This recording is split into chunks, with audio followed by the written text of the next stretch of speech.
Hello and welcome to Box of Scraps. Oh God! Box of Scraps is a fully researched chronicle of Marvel Studios. Each episode, we talk about the production history of the next film in the Marvel Cinematic Universe, who made it, how it was made, and why, all in service of gaining a deeper understanding of how it became the biggest franchise in movie history and why it feels like it's lost. Now, my name is Jeremy. Joining me is Kerry. Hello, Kerry. Hello, Jeremy.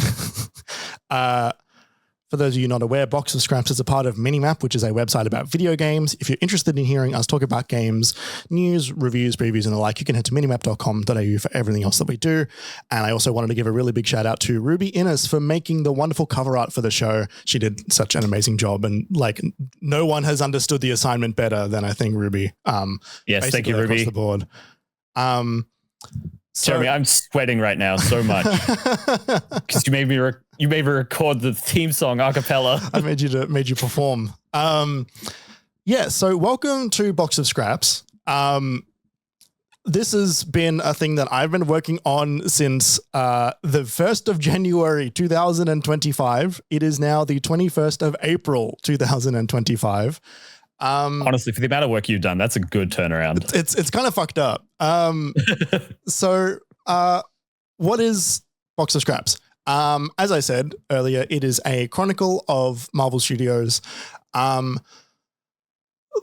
What the show is going to be a very heavily researched deep dive into the films of the Marvel Cinematic Universe, but not from the perspective of understanding or deliberately understanding character intentions. We're not specifically here to talk about, plot and what's coming next from a narrative point of view. This is a show that I had thought about for, maybe like 8 months last year. I think we're at roughly the year mark of ruminating and pondering and gestating. So myself, like a lot of people who have seen a lot of the Marvel films and who have been fans of the Marvel films for many years, I think have come to a funny point in the current iteration of the Marvel Cinematic Universe. The Marvel films have been very, very popular for a very, very long time, and honestly have got a level of popularity that doesn't nullify them from critique, but it is very, very easy to engage with them at basically any level that you would like to. So anyone can watch those films and fully enjoy them without really having to think too hard. I feel like that's sort of the Disney MO. But when the films started to change post-COVID, especially leading into phase 5 and 6 specifically, there was a feeling that they hadn't really been the quality level, the level of excitement, the level of enjoyment that they once were. And I think that there's a majority of people, or maybe not a majority, but a lot of people who don't specifically engage in their normal media that they consume also noticed that and started to feel like that, Marvel's falling off. Why is Marvel dropping off? Why don't they go back to the good old days of Iron Man and Captain America and the Avengers, right? And there's a reason for that. There are many, many reasons for that. But I think that it's really difficult to understand a lot of those reasons if you're not actively engaged in film media and the film industry regularly. And in the current age of journalism and media, specifically for entertainment, like you and I, Kerry, being in games media for a very long time, we're aware of this, but it's happening in film media as well. There are fewer and fewer sites out there that are doing the work that is really important to record what goes on. That also makes it really difficult for people to find ongoing pieces of information about older films, even films as young as 2008 onwards. It's honestly really difficult to go back to the internet from that era. Google is getting worse. Social media is killing news. Like it's really, really difficult to find a lot of that information. And so I wanted to put together a thing that would allow people to get a deeper understanding of how the Marvel movies, specifically Marvel Studios movies, are made. While also dispelling a lot of the rumors or a lot of the mythologizing that I think Disney really likes to lean into when it comes to the Marvel Cinematic Universe. It wasn't originally conceived by Disney, but they really like to make sure that you don't know how the sausage is made, essentially. I remember you were saying, as part of the sort of wind up for this, that you've been finding that the sort of the pre-release and behind the scenes and production stuff that we've been made aware of in recent years for MCU productions has all been quite sanitized, I think was the word you've used. Yes. Very curated, very buttoned up. And it's so interesting to contrast how the modern movies and shows are made compared to how Iron Man was being written on set the days that they were recording the script sometimes. And, you know, I think a lot of people have a lot of fondness for that movie and how it was made and put together, much more so than a lot of the more modern movies. So, yeah, it's definitely interesting to think about where we've come from and how we got to where we are now. And especially interesting thinking about what Marvel's going to do from here heading into the Fantastic Four coming out this year and Avengers in the following years as well, bringing back RDJ, which I'm still very skeptical about. So yeah, it's an interesting moment in time to start this. Absolutely. And I think that there's like, and we'll get to this in the episode, but there's a very deliberate obfuscation of how the films are made, both in a creative sense, but also in a sense of, you know, it's the classic film thing around, you know, like they'll do the press junkets and they'll do the interviews on a Graham Norton or whatever, and they'll say like, oh yeah, like we're all just one big family on set, we all had a great time, you know, it was really great to work with everybody together, we all got along really well. And that's not to say that that's like as a rule incorrect, but it's always a polishing, a smoothness of how things went along. Because at what point when making a film do you want to say, yeah, we had a lot of trouble on set? You know, that doesn't sell a film. But at the same time as that happening and media getting less and less access, press junkets being largely sound bites for viral videos more than actual journalists asking questions, journalists who are asking questions being refused access, there's a lot of problems that I think arise, because then when everything starts to fall apart, when you've got moments of, you know, your lead villain being accused of domestic violence for the next, you know, entire phase of the Marvel films, and then having to rewrite the ship last minute to change the entire next slate of film that you've got going. Do you imagine if they had to write out Thanos after like Guardians? Right. And the other thing is as well, like as we start to approach, like I know Avengers Doomsday has just started filming. As we start to approach the next two Avengers films, which are going to be without Kang, without Jonathan Majors, I don't know that any of the people who are going to be able to be fielding questions to the cast, to the crew, to the creators, to the producers, to Feige himself, is anyone actually going to be talking about that? Are they only going to be talking about what's in front of them? And that's not because they don't want to know, but that's because they know often sometimes if they ask these questions, they then are not invited back to ask more questions. So as a part of this project, I have read... I don't actually know the amount of articles that I've read. I've saved them all because the other part of it is because it's countless articles. I have read and researched countless articles about Marvel. I have read a bunch of books, I think 4 or 5 books. And I've recorded all of my notes. So I have both sourced and cited everything. Sources will be at the end. Just to preface this episode and the next as well, when I started, that's a good point. Sorry, I was just going to say we haven't really lined out what this episode is. This episode 0. Yeah. So as I was writing it, I started as anyone would with Iron Man from 2008. I then started to gather my sources and I started to tell the early production of Iron Man 1. And I realized relatively quickly in the process that I can't start with Iron Man. I need to do an episode 0. I need to do an episode that outlines the history of the studio, of Marvel Studios.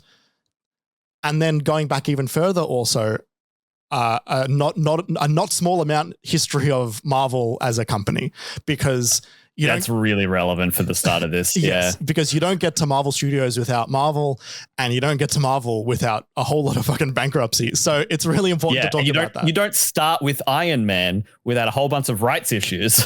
Exactly. So I realized very quickly that I needed to go back further and further and further. So yeah, episode 0 is going to be the history and the founding of Marvel Studios, and it's going to lead up into the production of the first Iron Man film and a little bit beyond, but we'll get there. And then episode 1 will be Iron Man, which they should both be in the feed at the same time. So, and episodes going forward from Iron Man, episodes 2, 3, 4, 5 should be per film, next one in line from the MCU, detailing what happened next in the production of that next movie and then that next movie as we roll through the phases. Yes, absolutely. If you ask me to do the shows, I'm going to punch you because I don't have that much time. And also, just a heads up, between the two of us, we've never done a show of this format before, so take it easy on me, but it'll only get better as time goes. Also, as well, because of this episode and Iron Man 1, these episodes are going to be longer than a lot of the other episodes going forward, just through the nature of part of the Iron Man episode is also still part of the studio being founded, finding their feet, finding their tone. So if you are off-put by that, they're not going to all be 5-star runtimes. Are you ready? Oh, baby, I'm so ready. So episode 0, Box of Scraps, episode 0 is subtitled The Kite Factory. The Kite Factory. The Kite Factory. To preface write that down on my pen and paper notes. Oh, that's the other thing we should point out. Sorry to no, go for it. In terms of the structure of the episodes and what our roles are on the podcast, Jeremy here has done, I was going to say the lion's share of the work. It's not the lion's share. It's all of the work. Jeremy has done the work to make this podcast. I am here as a surrogate for the audience, as someone who has good rapport with Jeremy, but I can jump in when I've got a question that you might have or something, I want to learn more about. Like, I'm here to sort of be your proxy as the audience, as someone who is a decent enjoyer of the MCU. It's kind of fallen off a bit, but I've seen all of the phase 1 through 3 stuff. So, I'm here, I'm engaged, but I don't know all of this background and I'm interested to learn more. So that's my role here. And Jeremy is the not the oracle. What are you? You're the archivist. You're the librarian. You're the the keeper of knowledge.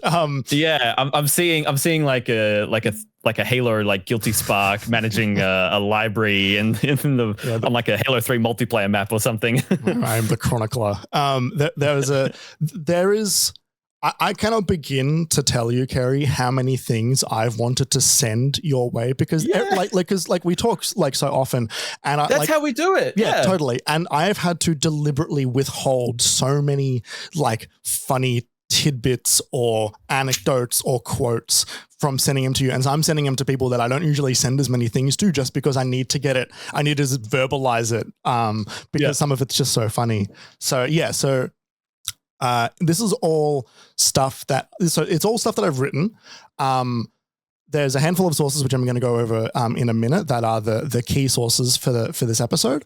But it's all based off of either articles, books, or direct interviews that people have done with people who have worked on the studios, worked at Marvel, worked at other studios, etc. At no point am I going to, at almost no point, aside from if I deliberately mention it, am I going to reference anything that is not verified. So I'm not going to talk about any scoopers almost at all. There's a lot of industry insiders that exist in the media space around films. I'm ignoring those because I just genuinely don't know, and they are often not always as reliable as they would like to make it seem. So this is all. And this is to be a factual, research sourced, accurate. And I'll list my sources at the end. Yes. So, The Kite Factory. To preface this episode, a majority of this comes from 4 books. The Reign of Marvel Studios by Joana Robinson, Dave Gonzales, and Gavin Edwards. The Story of Marvel Studios by Tara Bennett. Comic Wars, Marvel Battles for Survival by Dan Raviv. And Marvel Comics, The Untold Story by Sean Howard. Now, the last 2 books deal with most of the events in the 20th century, with the first 2 being incredible sources of information on the creation of the modern Marvel and Marvel Studios. There's a ton more articles that I've pulled from, which I'll go through at the end, but for the most part, the structure of this episode is going to be those last 2 books, Comic Wars and Marvel, The Untold Story, and then the second half is going to be primarily Reign of Marvel Studios and Story of Marvel Studios. Now, just for a little bit more context, The Reign of Marvel Studios is a book, which, as I mentioned, was written by Joana Robinson, Dave Gonzales, and Gavin Edwards. I'm probably going to reference that book mostly as either from The Reign of Marvel Studios, from the Reign book, or Joana and Co. Whereas Story of Marvel Studios, I'll probably just say Tara or Bennett's book. The Reign of Marvel Studios is a book that was written by those 3 authors and was a book that they did a lot of work on over many, many years. They talk in the beginning of the book specifically about how they were able to get a lot of access at the beginning. And then as they did more and more and more interviews, at some point Marvel was like, maybe don't talk to these ones as much. That was also because at the same time, the Story of Marvel Studios, which is this honestly really gorgeous, huge bound, wonderful put together book, was commissioned specifically by Marvel Studios for Tara Bennett to write. And so these 2 books are coming out at the same time. Reign of Marvel Studios is a very unsanctioned book, whereas Story of Marvel Studios is deliberately made by Marvel. For those on video, you can see me in my various notes on the Marvel Studios, on the Reign of Marvel Studios book, which has got this really cool cover of a Hollywood style sign with the MCU written on the front. Whereas full of post-it notes. It's got so many post-it notes. Whereas the Story of Marvel Studios, and I'm just going to pull this up just for anyone that's watching on video, is oh my lord, huge 2 specific books. This is like a collector's piece sort of coffee table book. It's a really gorgeous coffee table book. There's a lot of really amazing photos. Oh, man. Really high quality paper, tons of concept art, tons of production photos. And one of the reasons this book is so good is because when they were writing this book, it was, I think, 2019 or early 2020 when they had started. And then, so just post Endgame, basically. Just post Endgame. It was meant to be a collection of things and a celebration of the ending of Phase 3. What happened in 2020, Kerry? Animal Crossing came out. It's so true. It's true. Animal Crossing did come out. And we were all at home because there was a pandemic. Playing Animal Crossing. COVID hit. And so lockdowns happened. And so suddenly everybody had stopped working.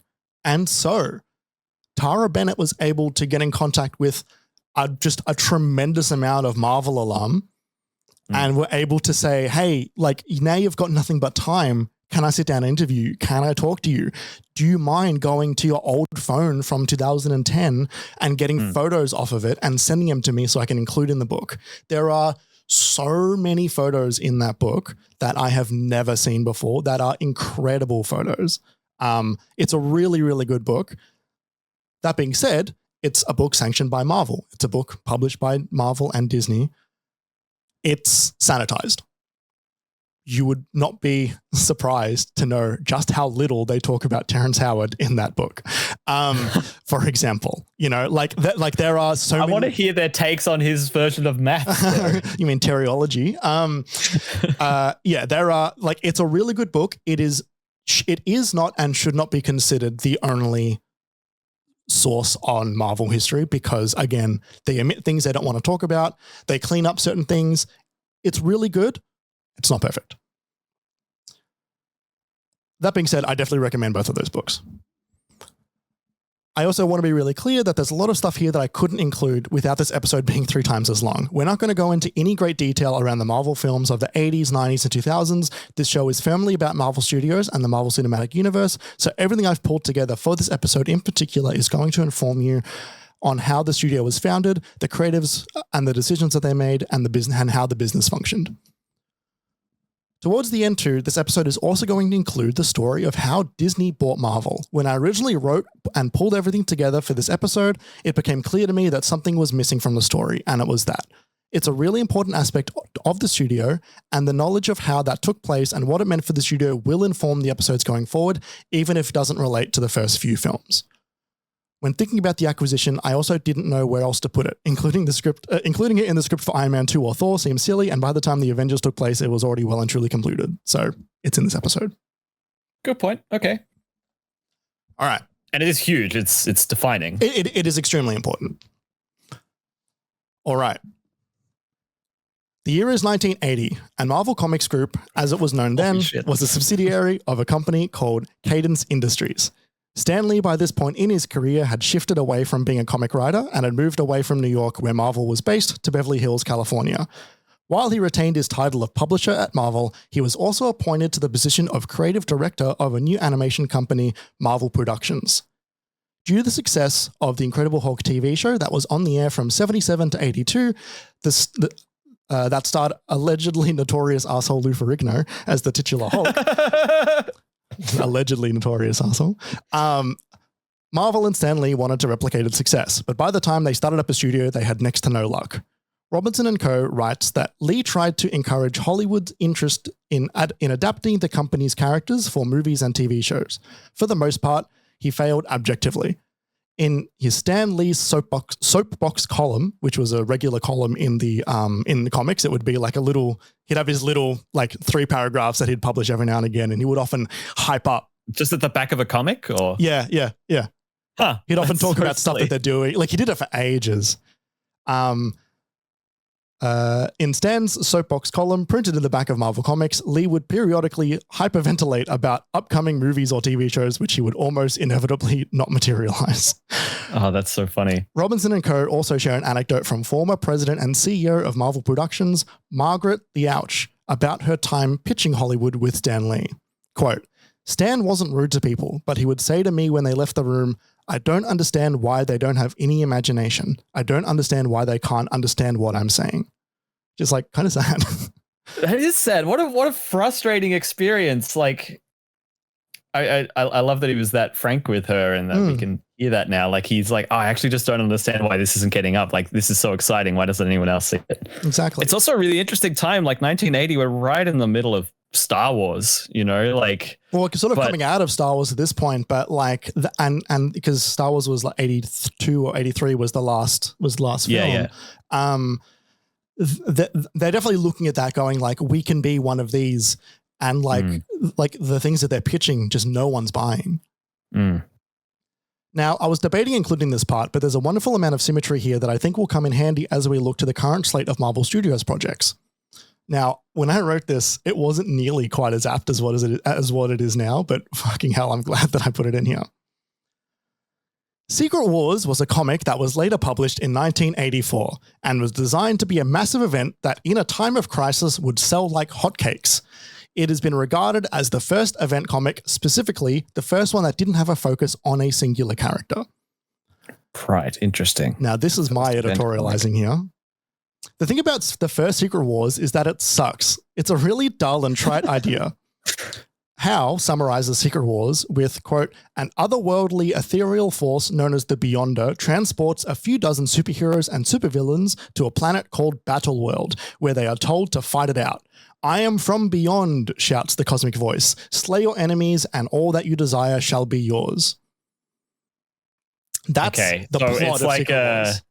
it sounds like the equivalent of like a flashback episode of a sitcom, like just fucking throw all the tools in the kitchen sink and just have at it. It's the ultimate get all your action figures and throw them together and see what happens. Yeah. Secret Wars became the most... Oh, no, sorry, just before that. And the worst part is, for so long, mainline Marvel had a singular canon, so it also just disrupted almost every other comic that was doing well. It's the ultimate break case of emergency storyline, and one that Marvel Studios is looking to replicate. Because it specifically says, transports a few dozen superheroes and supervillains to a planet called Battleworld. They are literally teleported out of wherever they are and put on this planet. Yeah. Regardless of what storylines are going on. Very jarring. Secret Wars became the most profitable comic in something like 25 years. And so the next year, in 1985, Marvel followed it up with Secret Wars 2, a sequel that did kind of the same thing, but instead of Battleworld, the Beyonder took to Earth and basically wreaked havoc across any storylines that managed to avoid the first devastating event. Interesting. Okay. Now, that sounds a little more compelling. It's a little bit more compelling aside from the fact that if you were one of the lucky few who was reading like Daredevil and they were like, oh, well, my Daredevil comic isn't touched by this event that's going on in space. Joke's on you. Now it is. Now, at the same time, Israeli-American businessman Ike Perlmutter was in the process of paying Revco, an American pharmacy chain, a fee of $3 million. This fee would free Perlmutter of a non-compete clause that was currently barring him from working in the retail and wholesale trade. He had been sanctioned with this because of an attempt in the previous year from Perlmutter to get Revco to fire their top management and put him in charge after they had bought out his previous business. That previous business was a retail chain called Odd Lot Trading, which specialized at buying overstocked items that were usually up for liquidation at discount prices and then selling them at a massive profit. One of Odd Lot Trading's most common items were toys and games. Revco ended up buying Odd Lot Trading for $109 million. So that's Ike Perlmutter. That's our introduction to this man. We'll be hearing a lot about this man for the next 40 episodes or whatever. The following year, things at Marvel were not going well. Hal writes, in the course of a year, as Marvel watched its founding fathers Jack Kirby and Stan Lee feud in public, as John Byrne and Frank Miller and Jim Starlin, the company's three most valued artists, abruptly ceased work on projects, and as two editors stormed out of the building and over to the competition, morale hit an all-time low. Now, I'm not going to get into most of that because it's not directly related and we just don't have the time, but things are about to go from bad to worse. In August of '86, George Lucas produced the Howard the Duck movie, and it was bad. It was really bad. It was poisonous. There's a classic rumor that I couldn't find actual verification of, but it's so funny that I needed to include it. That two Universal Studios got into a fist fight in the office over it. Universal Studios executives, got into a fist fight over it because it was causing so much trouble. Howard the Duck is a disastrous film. Hal writes, Stan Lee, who'd waited 2 years to see a big budget Marvel adaptation conquer Hollywood, would have to keep on waiting. The prospects of the frontrunners, Spider-Man and Captain America, each in development with Canon Pictures, were dim. The first draft of the Spider-Man screenplay Why did they start with Howard the Duck? I don't really know. It was a screwball comedy. Why the fuck would they start with Howard the Duck? I want to say it might have come off the heels of Roger, Who Framed Roger Rabbit. But it was also it was a movie that was meant for kids, but it was also very adult. Like Howard the Duck's kind of a horny character. Like he's a sleazy guy. I don't know. George Lucas produced it though, which is hilarious. Baffling decision. Yeah. The first draft of the Spider-Man screenplay had been perplexingly about a man who turns into a tarantula. Galton himself had deemed the Captain America script, co-written by Death Wish director Michael Winner, bloody awful. Just really trying to chase that The Fly money. And like Tremors and Eight-legged freaks. Let's not get Jeff Goldblum. Let's get Sam Neill. Yeah. Oh, those are the 90s.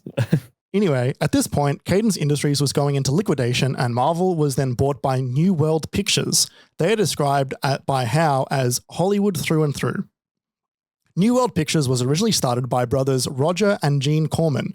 Roger's combined director and producer credits reached a total of 500, and he earned various titles such as the King of B-Movies and the Pope of Pop Cinema. While the Corman brothers sold New World Pictures to Larry Coupin, Harry E. Sloan, and Larry A. Thompson for $16.5 million. The only reason I bring up Roger Corman is because he ended up being the creator of the ill-fated Fantastic Four movie from the 90s. So one day that will probably come up again. Okay. Roger Corman is a legendary creator, and if you're not familiar with the Fantastic Four film from the 90s, it was a weird film that Fox had made with no intention to release it, and it was purely made to keep the rights so that they could continue to make films later and not have it revert back to Marvel later down the track. Roger Corman famously really liked the film that he had made, and as did the entire cast. They all put their heart and soul into it, and it has since been found and released in a way that is legally dubious, but at this point, who cares? Have you seen it? No, I haven't, but I'm on the hunt to track down a copy because I want to get they released a physical version with a couple of interviews and stuff, which I think would be quite cool. That sounds cool, yeah. And for many years, everyone just assumed it was lost. Like famously, they apparently deleted and also burned the film. So just jumping in, just so I've got a sense of the chronology. So New World Pictures acquires Marvel. What year is this? So this was still in the mid to late 80s. Mid to late 80s. The next world that I say is we're not actually going to cover much of New World Pictures, but we're going to be going through how they stayed alive when Cadence was their previous owners were gone. Yeah, like they sort of like the picture I'm building here is they're sort of burning through studios left and right without really actually getting anything out the door. And so studios are picking them up, trying to make some stuff. It's not working. They then go to the next studio. It's costing everybody a lot of money. No one's really making any money. Don't know where the money's going, but it's just not going anywhere. We aren't going to cover much of New World Pictures saga because it's frankly quite uneventful on the film side, but there's a couple of very good stories from Howe's book that I wanted to share regarding their initial sale. Quote, once again, Marvel's fate lay in the hands of people who knew nothing about comic books. Out in Los Angeles, as soon as the sale was made, president of New World, Bob Ream, had summoned his vice president of marketing and proudly told him, quote, we just bought Superman. Oh, no. The vice president was perplexed. Warner Brothers was selling DC Comics? No. We bought Marvel, said Ream. No, Bob, the vice president corrected him. We bought Spider-Man. Ream then raced out of his office. Holy shit, we've got to stop this. Canon has the Spider-Man movie. No. Yeah. Also, I need to stress that Bob Ream physically is a cross between Jeff Kennett and Randy Pitchford, which is kind of insane. Right. Wow. Okay. Yeah, to paint a very visual picture for those who live in Melbourne. And this one from William Rabkin, who was evaluating scripts for Marvel at the time. Quote, Stan Lee loved Ant-Man beyond all reason and no one ever gave a damn, said Rabkin. He was always on about Ant-Man and wanted an Ant-Man script in the worst way. I'd been arguing against Ant-Man because, let's face it, he can shrink down, go through a keyhole, and look at secret papers in a desk drawer, and that's it. It's pretty boring. But we're sitting around the table and Stan is pitching Ant-Man and Bob Ream, who ran all New World, comes in. Bob was the energetic wild guy and he never actually opened a door. He would just whoop through it like the Tasmanian devil. He comes through the room and says, Marvel meeting, what's going on? Stan said, we're just talking about Ant-Man. He said, what's that? And Stan said, he can shrink down like this. Ream thought for a minute. Disney was about to make teeny weenies. If New World rushed Ant-Man into production, no one could ever know who had the idea first. That's brilliant, Ream said. Vroop, he was out of the room and Ant-Man went into production. Teeny Weenies was eventually released as Honey, I Shrunk the Kids. Teeny weenies. Teeny weenies. I'm just writing down Marvel meeting. What's going on? Yeah. There's so many quotes in this script that I almost named the episode title. Like Marvel meeting, what's going on is really funny. What the fuck is that? You can't like that's like something out of Curb Your Enthusiasm. You know what I mean? It's like, all based in reality. It's all based in reality. Oh, wow. All right. Cool. In 1988, Marvel was sold once again, this time to a man named Ron Perelman. He almost doubled the investment Sloan and Company made on their purchase of Marvel, paying $82 million for the comic company. Quote, "It's a mini Disney in terms of intellectual property," Perelman said of Marvel. "Disney got much more highly recognized characters and softer characters, whereas our characters are themed action heroes. But at Marvel, we are now in the business of the creation and marketing of characters." Now, in 1990, Jim Galton, one of the executives involved in the Cadence Industries stuff from earlier, retired. This executive reshuffle resulted in Joe Calamari and other executives from that event being appointed to the role of Chief Officer of Marvel Productions. I knew you would love Joe Calamari. He pops up a bit and it's sort of funny every time.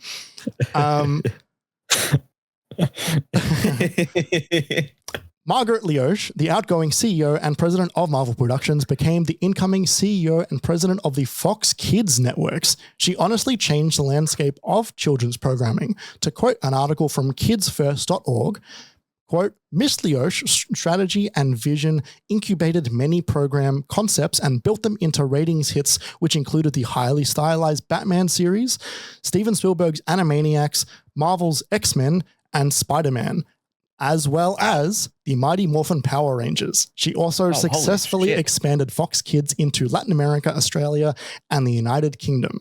So, holy crap! She's directly responsible for your childhood. The 90s. Yeah, I was gonna say that's like a solid 10 to 15 years of like most things kids would talk about.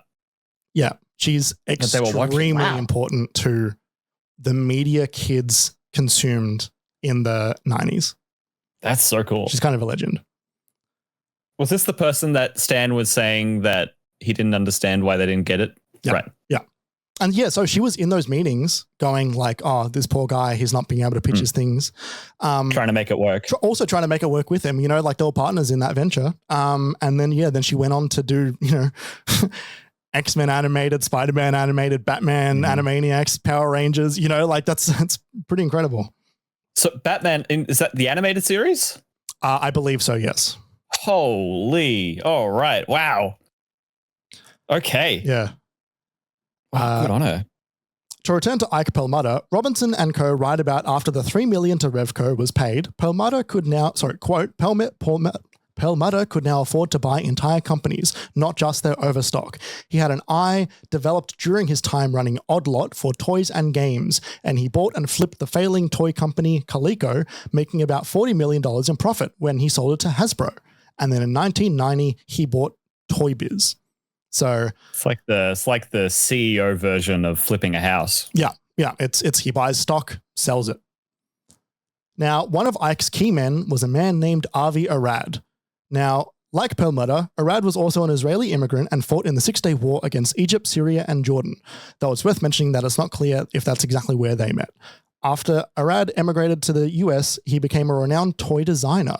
The New York Times described him as a, quote, one-man thrill factor for children. Being a prolific toy designer, Perlmutter convinced him to join Toy Biz, and before too long, he became CEO to Perlmutter's chairman of the board. So, Avi Arad, Ike Perlmutter, heads of Toy Biz. Have you heard the name Avi Arad, Kerry? Avi Arad, yes, many times in these movies. I've never had a firm grasp of his deal. Yeah. We'll get to it. Okay. Heading up Toy Biz, you said? Yes, yeah. Toy Biz. What's this, 1990? Are we? Yeah, this is 1990 or 1991. Okay. To combine these two threads, there's a passage from Robinson and Co.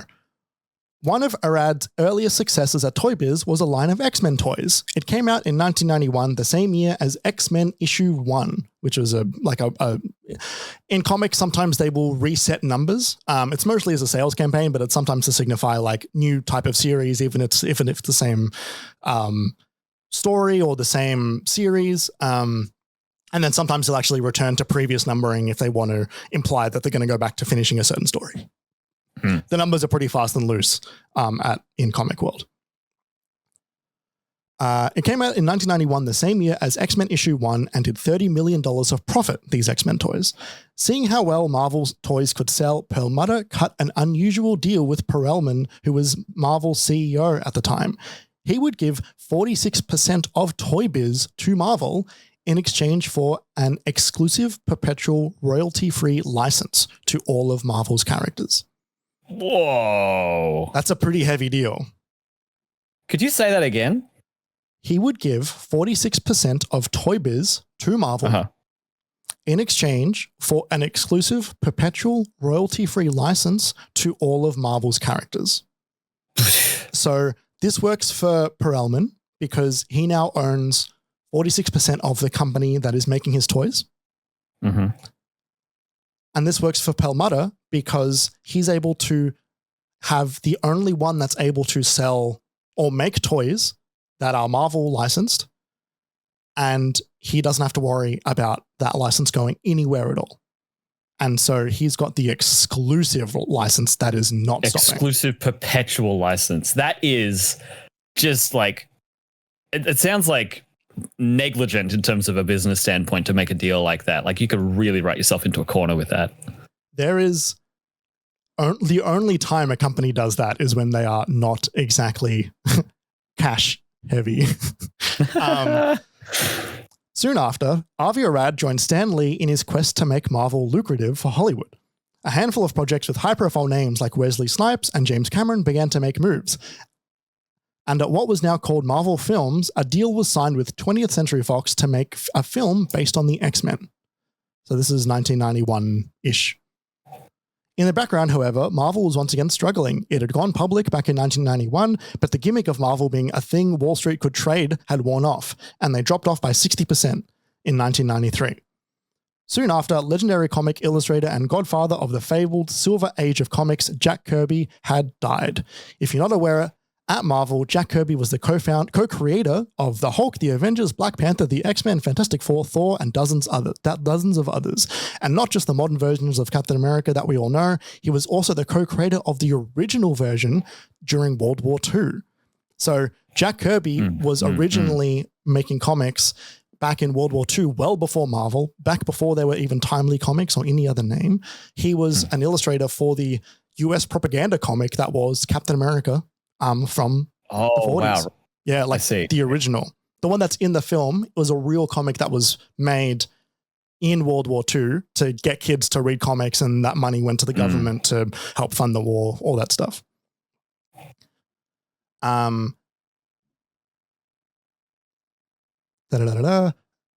He was also the co-creator of the original version during World War II. He was also at DC for a time and created characters such as Mr. Miracle and the biggest bad of DC himself, Darkseid. So Jack Kirby is like a certifiable legend in comics.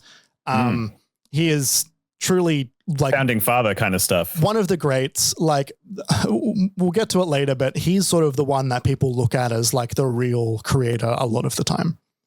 After years of clashing with Lee about creative choices, Kirby left Marvel in the early 70s, joining DC. After leaving DC on rough terms, he then bounced around other publishers for a number of decades, including returned to Marvel a few times, but Kirby and Lee's relationship was never the same, even going so far as to say, quote, "I wrote them all," about his Silver Age creations, which Stan Lee is like credited as the writer, whereas Jack Kirby's the illustrator. But Kirby is implying that he also was writing a lot of these comics and that Stan Lee wasn't actually writing them. Kirby says, "I never wrote the credits. Let's put it that way, all right? I would never call myself Jolly Jack, and I would never say the books are written by Lee. I did a mess of things. The only book I didn't work on was Spider-Man, which was my creation. The Hulk was my creation. It's a very common opinion in the world that Jack Kirby was shafted by Marvel and Stan Lee regarding credits to characters, and while they did work together for a time after their initial run, their relationship would never be repaired." So Stan Lee didn't create Spider-Man, if that's news. It was one of the few that he was not actually involved with originally. There's a section here from the history of Marvel that I'm going to read now, which illustrates how furious Kirby was towards the end and what happened just prior to his passing. I've also amended part of it just for time to avoid repetition. Quote, "In 1989, 2 years after their awkward radio show encounter, Kirby raised the stakes in Comics Journal interview. Quote, Stan Lee and I collaborated on Sorry, Stan Lee and I never collaborated on anything. I've never seen Stan Lee write anything. Stan Lee had never been editorial minded. It wasn't possible for a man like Stan Lee to come up with new things or old things for that matter. Stan Lee wasn't a guy that read or told stories. Stan Lee was a guy that knew where the papers were or who. I think every time I've written Stanley, I think I actually meant to write Stanley, but his name's also Stanley, so I'm not sure if he's calling him by his full name's first name. Stan Lee? Yeah, I like it. Like Stan. Yeah, Stanley. Like it's, you know, as a long name on his birth certificate. His last name isn't Lee. His last name is Lieber. But Stan Lee is his moniker. Stanley Lieber? Yeah. Stan Lee is essentially an office worker. Kirby said that Lee didn't know what the heck the stories were about and that he had a god complex. He vehemently denied that his former editor had ever asked for plot changes. Quote, I should have told Stan to go to hell and found some other way to make a living, but I couldn't do it, Kirby told the interviewer. I had my family, I had an apartment, I just couldn't give that up. So pretty heavy stuff. If Stan was just this office worker, how did he ascend the ranks like that? Well, so Stanley was one of the founders, as was Kirby, but I believe that's the case. But the other thing was, like, Stan was also, he was sort of the front man. He was the de facto brand ambassador for Marvel. He would go on TV, he would socialize, he would go to events, he would go to high society balls and stuff. He had a characterful face. He had that incredible voice, that wonderful way of talking. He was a very, very public figure. Jack Kirby was not a very public figure at all. He did it for art's sake, basically. He was an incredible artist, but he would often be quite quiet and reserved. And part of that, I think, is because he felt quite cornered by Marvel, but also because Stan Lee was very front and center on the comics. It was always Stan Lee Presents, written by Stan Lee. There's a lot of stuff like that. So he was just kind of there at the front. Stan Lee himself pushed back, quote, I think he's gone beyond the point of no return, he said after the interview was published. Some of the things he said, there's no way he could ever explain that to me. I would have to think he's either lost his mind or he's a very evil person. So they're kind of, saying some pretty harsh things back and forth. But publicly now too. Yes. But at a 1993 chance meeting in San Diego, the rhetoric melted away. Quote, Jack said something strange to me, Lee recalled. He called me over and he said, and again, I felt Jack wasn't fully with it, you know. He said to me, you have nothing to reproach yourself about, Stan. And it was such kind of a strange thing for him to say. I was glad to hear it, but I didn't expect it. And that was about it. And then some people came over and interrupted us and he went away and I went away. That encounter, more than 50 years after they'd first met, was the last time Stan the Man Lee and Jack the King Kirby ever saw each other. Kirby finally retired from comics and he spent his days quietly with his wife Roz in their Southern California home until he died of heart failure in 1994. The King was dead. So it's important to know that while that story is quite a odd end, it's one of the stories that Lee tells that is like, it's hard to verify in a sense because it's a very private story and it almost exonerates him in a way too. Yeah, it does in a way that's maybe too clean or maybe so like I don't know. They're both dead now, so it's we'll probably never really know the truth. But it's one of those things that like maybe it was true. Like people can have moments of forgiveness and change at the end, but we genuinely just don't know. We can only really trust Stan Lee's voice at that point. Yep. So, what are we about to go into now? A whole lot of business stuff. We're getting to. So I'm just trying to get the current lay of the land then of who owns Marvel. Yep. And where Ike Perlmutter is involved with that. Yeah. So Ike Perlmutter doesn't own Marvel. Okay, that's what I thought. He owns Marvel's been acquired by New World. Yes. As a more of a majority shareholder. Okay. So company owning a company more than company operating a company. Marvel is run by a guy named Ron Perelman. Yep. And Marvel now owns almost half of Toy Biz, which is the company that Ike Perlmutter is the chairman of. And Avi Arad is the COO. CEO. Oh, CEO. Yeah. CEO. Okay. Okay, so Ike Perlmutter and Avi Arad are running Toy Biz, which have the perpetual exclusive toy rights for anything Marvel, which is currently owned by New World Pictures and run by Ron Perelman. Yes. Got it. Okay. So Ron Perlman is not the CEO of Marvel at the time. I don't immediately know who he is. He's the head chairman of the company. So he's the one that's sort of in charge of the company existing, basically. He also might be CEO. I'm not too sure at this point. A lot of the information around who was in charge at certain points is honestly, unfortunately, really difficult to find, especially with how many times the business changed owners, operators. Like there's a lot of just like short of going back through all of their legal documents, which they have to submit to like American business boards of like, this is the owner, this is the operator, this is the CEO, which I just couldn't handle. There's a lot, like there's a lot of moving around. We're going to start to get to a point where we're going to start to see a shape of it all.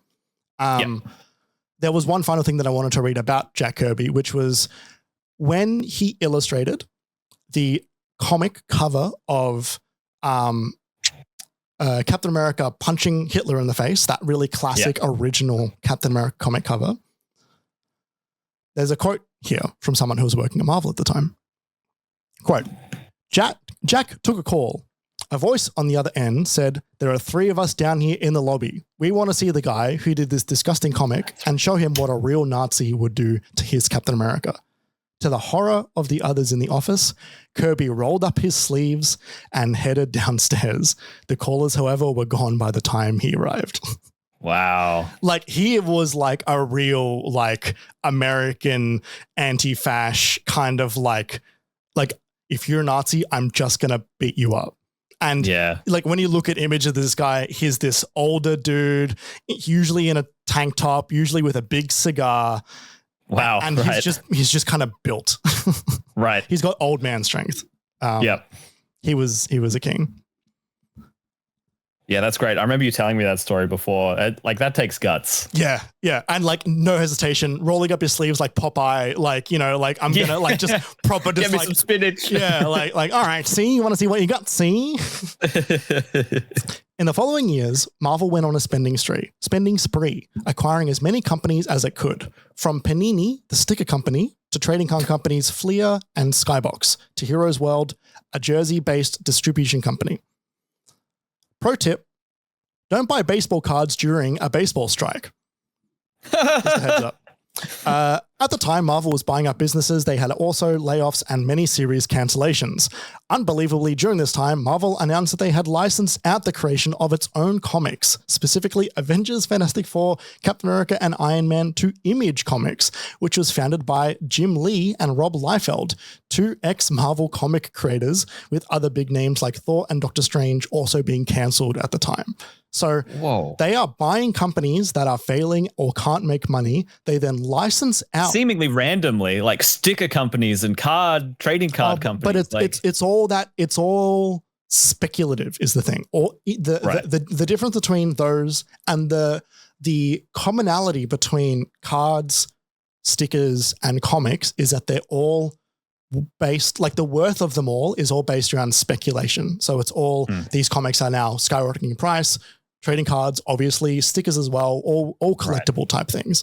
But while they're doing that, and focused on illustration as well. Yes, while also licensing out their own comic creation. Yeah.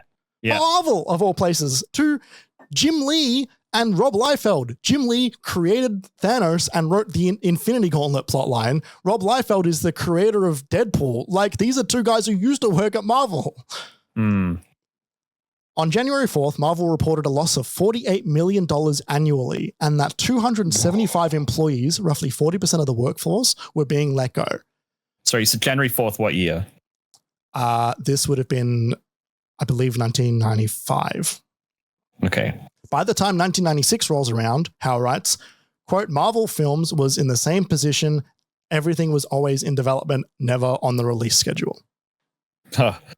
So it's easy to imagine a tremendous amount of frustration over at Marvel. There's a lot of moving parts between the comics and the films, and they are seemingly unable to even get one big budget movie made. When trying to pressure Perelman into getting Marvel movies made, again, because Toy Biz has the exclusive rights, Perlmutter is quoted in Howe's book as saying, "Right now you're dying, and if you don't do anything, I'll tell you again, Marvel is a bankruptcy." So Perlmutter is pressuring Marvel as one of the companies that is owned by Marvel, saying, we want to make more money selling the toys. You want to make money selling the toys.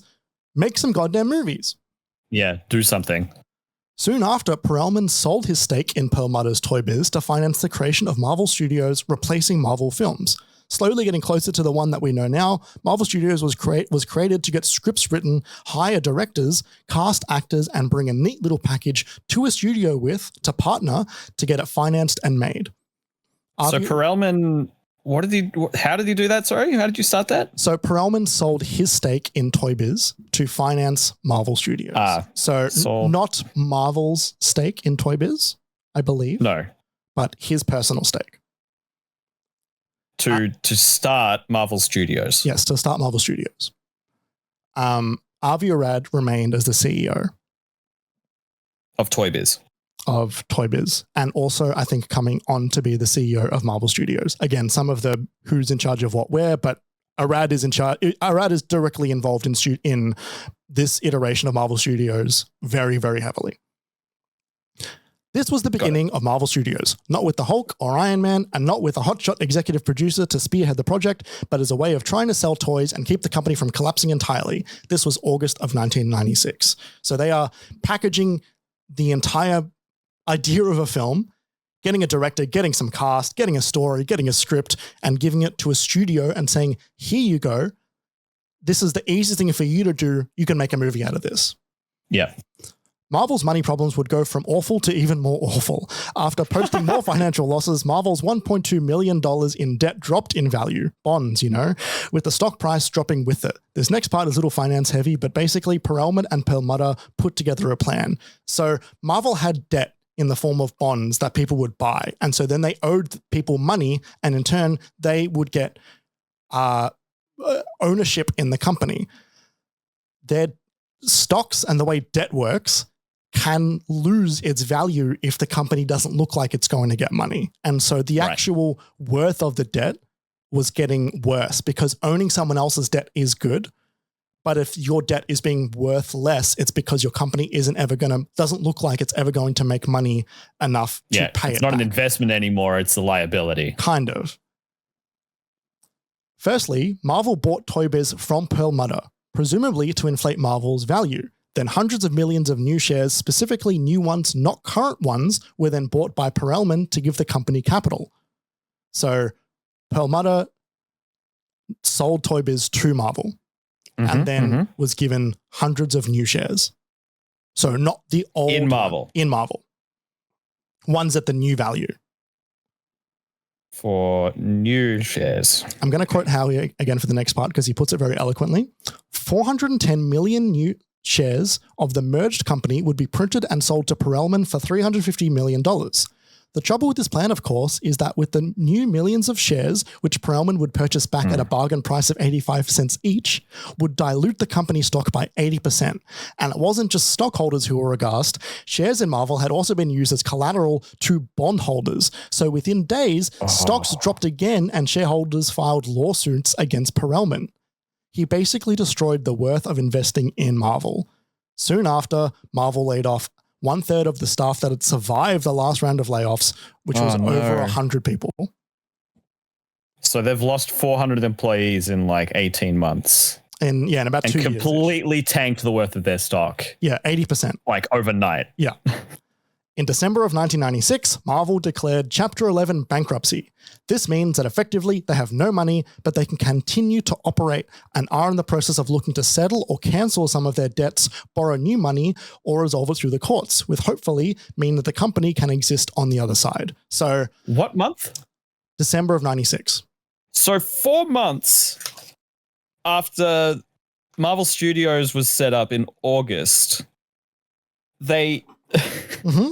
Marvel buys Toy Biz from Perlmutter, in exchange for giving Perlmutter a bunch of new shares, like millions of new shares, which dilutes the shares by 80%. And let's be very clear, Perlmutter's debt, he was buying back and selling his own shares at the price you want him on, right? He was taking care of himself first, obviously. Yeah. So in turn, with all of his share shenanigans, he destroyed the value of the company. And by December, they laid off even more employees and declared bankruptcy. Yes. Robinson and Co. That is anyone who worked there in those 4 months, that's the kind of thing is like, get me the hell out of here. Yep. Oh my God. Robinson and Co. write that Perelman was hoping to restructure its debt, a euphemism for cancelling some of it and delaying some of the payments, and then write that banks would rather get a small percentage of something than a larger percentage of nothing. So it's within everyone's interest at this point to try and allow Marvel to continue, because that way, hopefully some of the money can get paid back. Chapter 11 bankruptcy is like basically an admission of like, it's fucked up. Like, we're not going to come back from this in the way that we wanted to. Yeah. Like break in case of emergency, we need help to not completely fall apart. Enter Carl Icahn. Now, we don't need to spend too much time on Icahn. He's basically a businessman that is extremely fond of buying and selling multi-billion-dollar companies. Pan Am is an example of one of those companies. He firmly is in the big leagues, and spoilers, he's the next owner of Marvel. He gets involved in the story because after Perelman's latest fuck around, Icahn was one of the most owned. Icahn was the one that owned most of Marvel's debt. Again, bonds, Howe writes, quote, reports surfaced that one of Perelman's advisors had quietly met with major bondholders who dumped their investment only days before his controversial recapitalization plan announcement. Lawsuits then followed. So Icahn has been advised that Perelman's group were able to dump all of their shares prior to Perelman tanking them. Yeah. Howe also writes that Carl Icahn did not receive this call, and by this point he owned 1/3 of Marvel's debt, which made him the largest bond owner. And according to the New York Times, quote, Mr. Icahn noticed a weak spot in Marvel's elaborate financial structure. Mr. Perelman had put up 80% of shares of the company and as collateral for Marvel bonds. Basically, if Marvel ended up defaulting on its loans, then Perelman's 80% share would go to Icahn and other bond owners. Oh.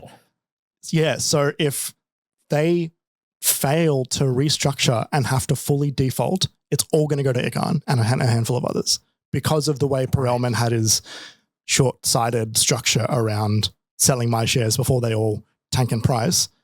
This could in turn mean that he loses the company, which is clearly not what Perelman wants.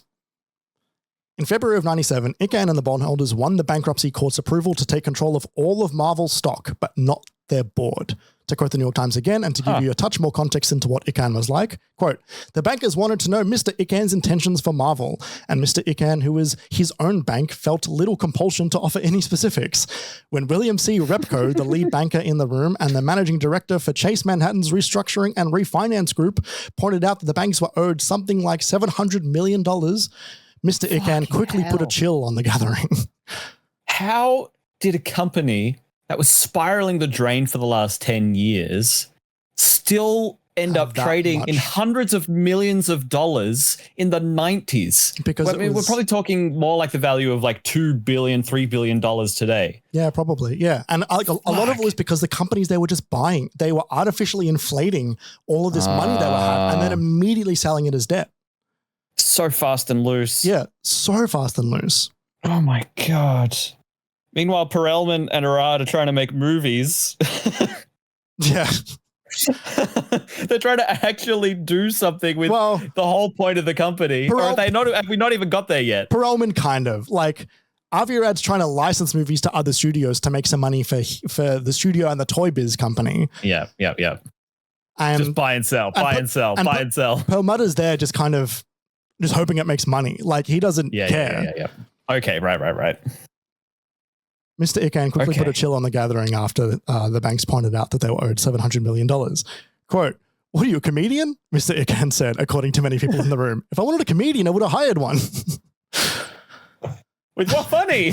With your debt? With all of your Marvel debt? Oh no, Ikan's rich. Ikan is rich. Like, oh, okay, so it doesn't matter. This is not going to affect him in the slightest. He is trading in billions and billions. Like Pan Am was like a huge airline. He owned many companies. So this is a day at the office doing something that's a bit different than the usual. This is like, oh, it's not even let's see how this goes.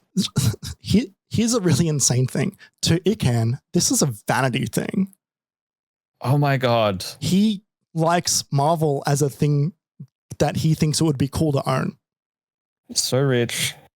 Yeah. Doesn't even matter. Yeah. He just likes it. In the legal battle for ownership of Marvel, Perlmutter and Arad initially supported Perelman due to Toy Biz's exclusivity deal for Marvel toys, which they were worried would be torn up under the incoming regime. Fair enough. Howe writes that Perelman agreed to withdraw his recapitalization plan if Ikan didn't take him and his team to court, but fell short of extending that protection to Perlmutter and Arad. Oh. With all allegiances... So Perelman got safety for himself, but sold out Arad. And Perlmutter. I mean, I could see selling out Perlmutter because, like, it doesn't sound like they really work that closely, and Perlmutter's playing real fast and loose here. But okay, all right. With allegiances done and dusted, Perlmutter and Toy Biz announced their own plans to acquire Marvel, which would result in a Toy Biz Marvel merger. To quote Howe, Ikan was furious. "I will crush your company," he told Perlmutter, "just like I did at TWA, at Texaco, and at US Steel." There's the companies he's dealing in. Yeah. In response, Ike Perlmutter faxed Ikan a clutch of threatening pages from the Old Testament.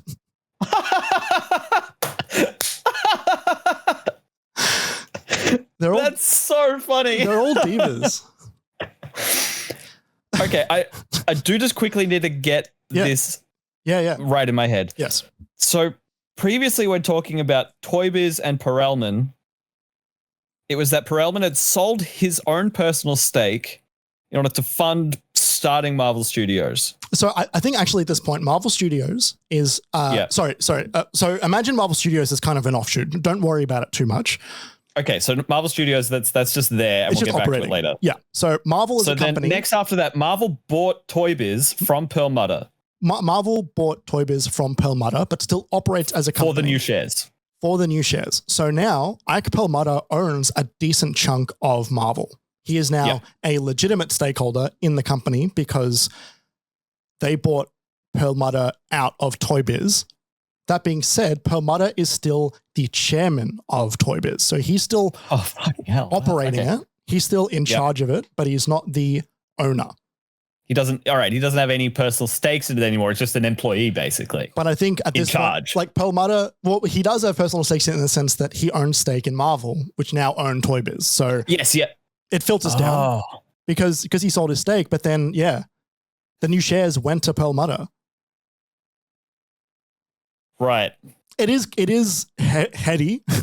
And like, it's the snake eating its own tail like twice. Shares, huh? Yeah. So after he faxed threatening pages of the Old Testament. Sorry, do you have any further? Did you want to?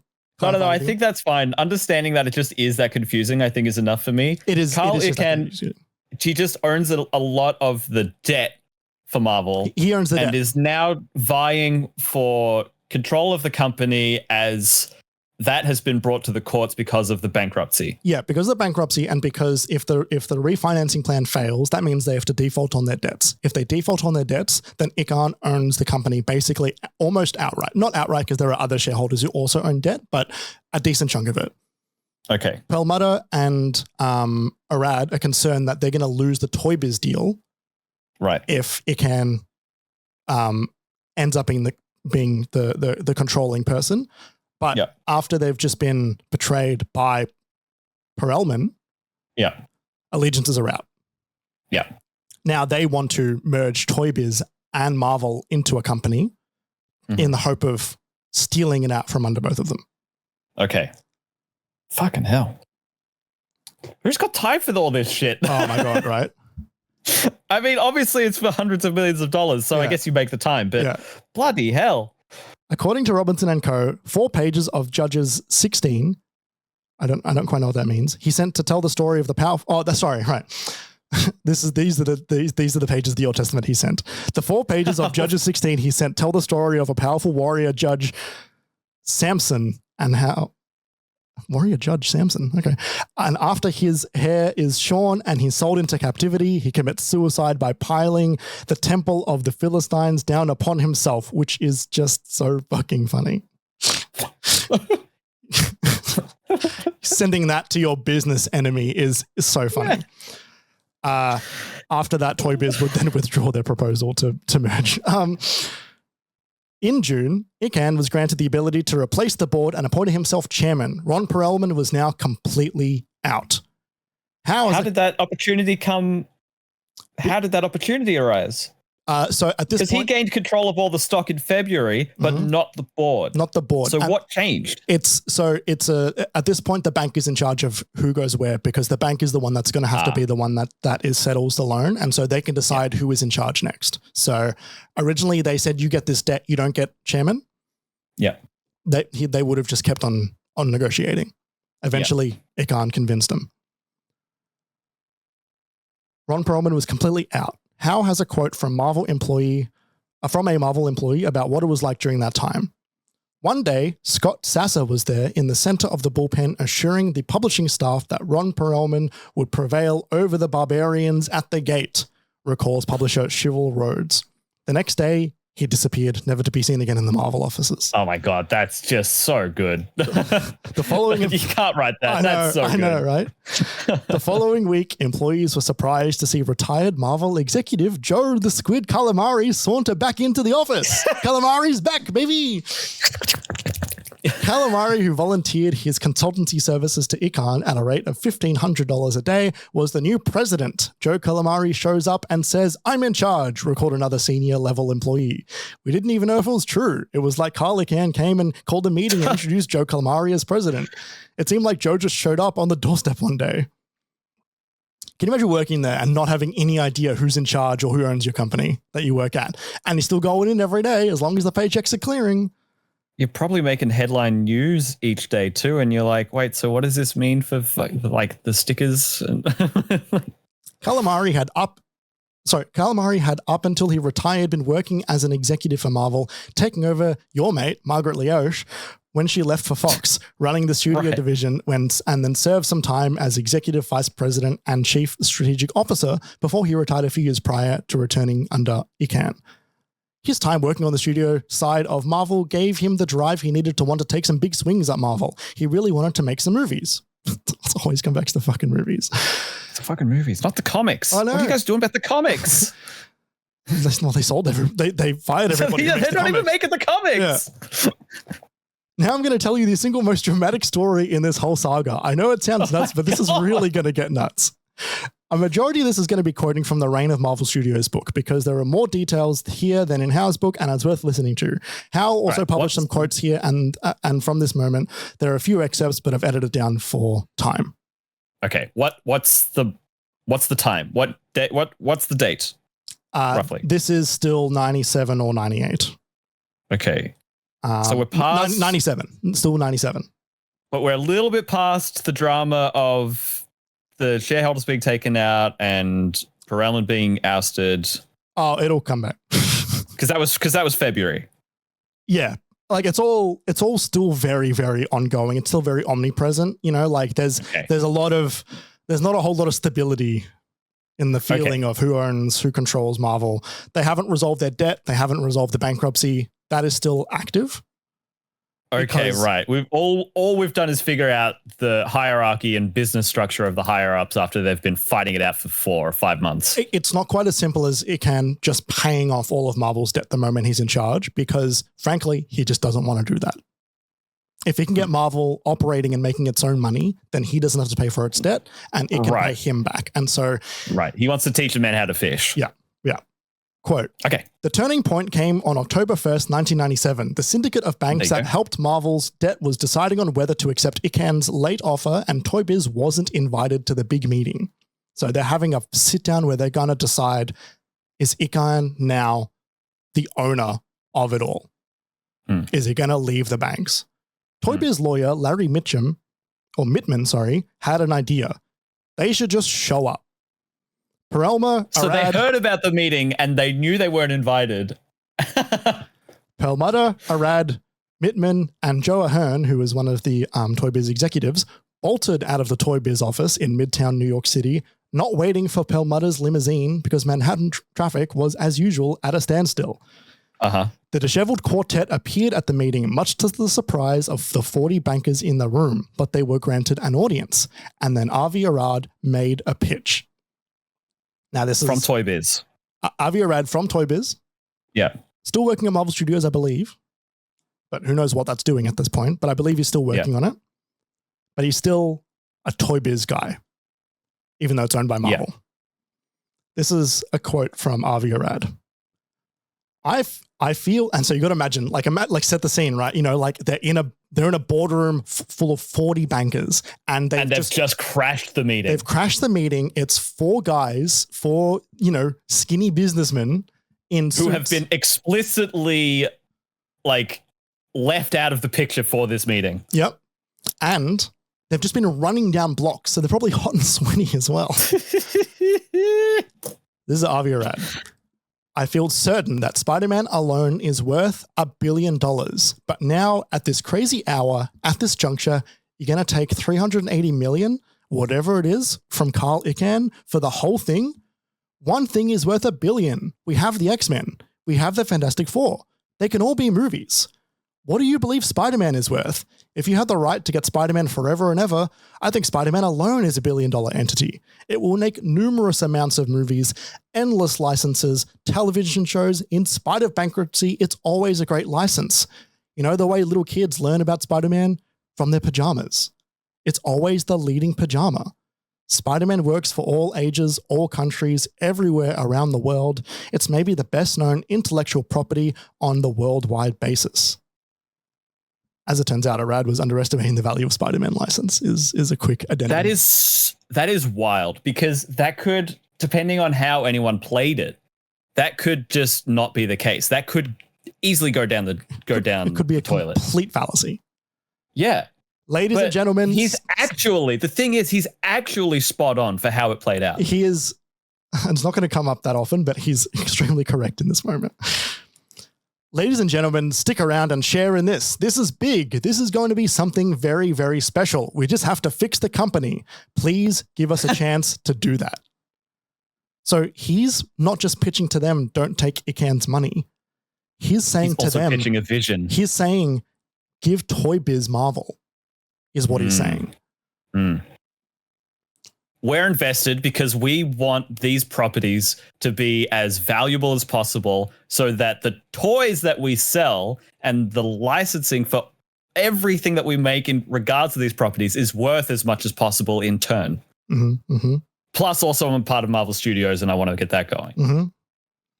MGM, Sony, Warner Brothers would all take a look at what was left on the company, but even passed on even bothering. So they had the opportunity to take their pick if they wanted to pick up anything for cheap.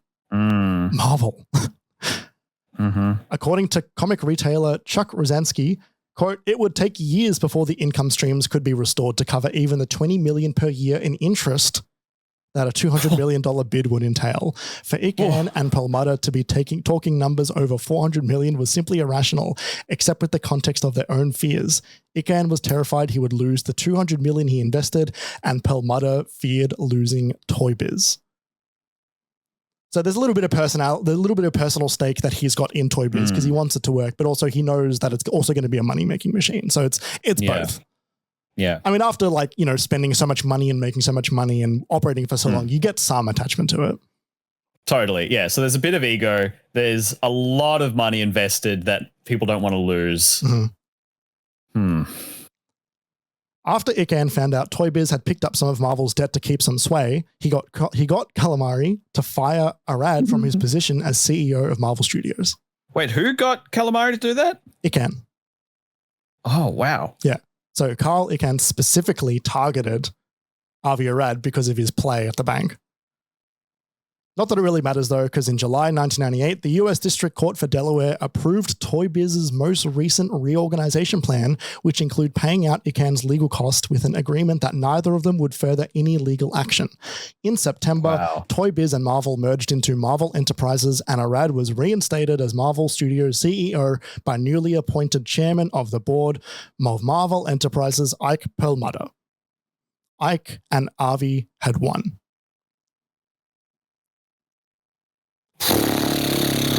That is so convoluted. So bonkers. Wow. And we're going to go to a break.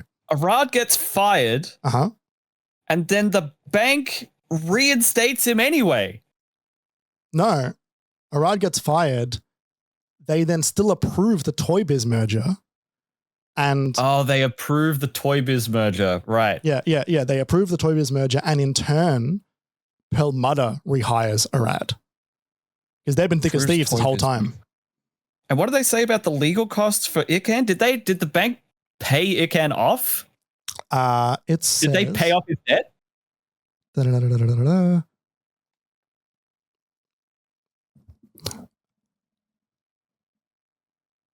No, Toy Biz's reorganization plan would include paying out ICANN's legal cost. Right. Okay. So, which is basically to say, let's get him out of the picture. it's either one or the other, right? Because like when you do a reorganization plan, it means that you're canceling some of your debt, and so it means that some of the debt that you had no longer exists, which the bank just takes as a loss. So it might have been, it's at the end of the day, it's who knows which money it is, but it's come from the whole of both entities.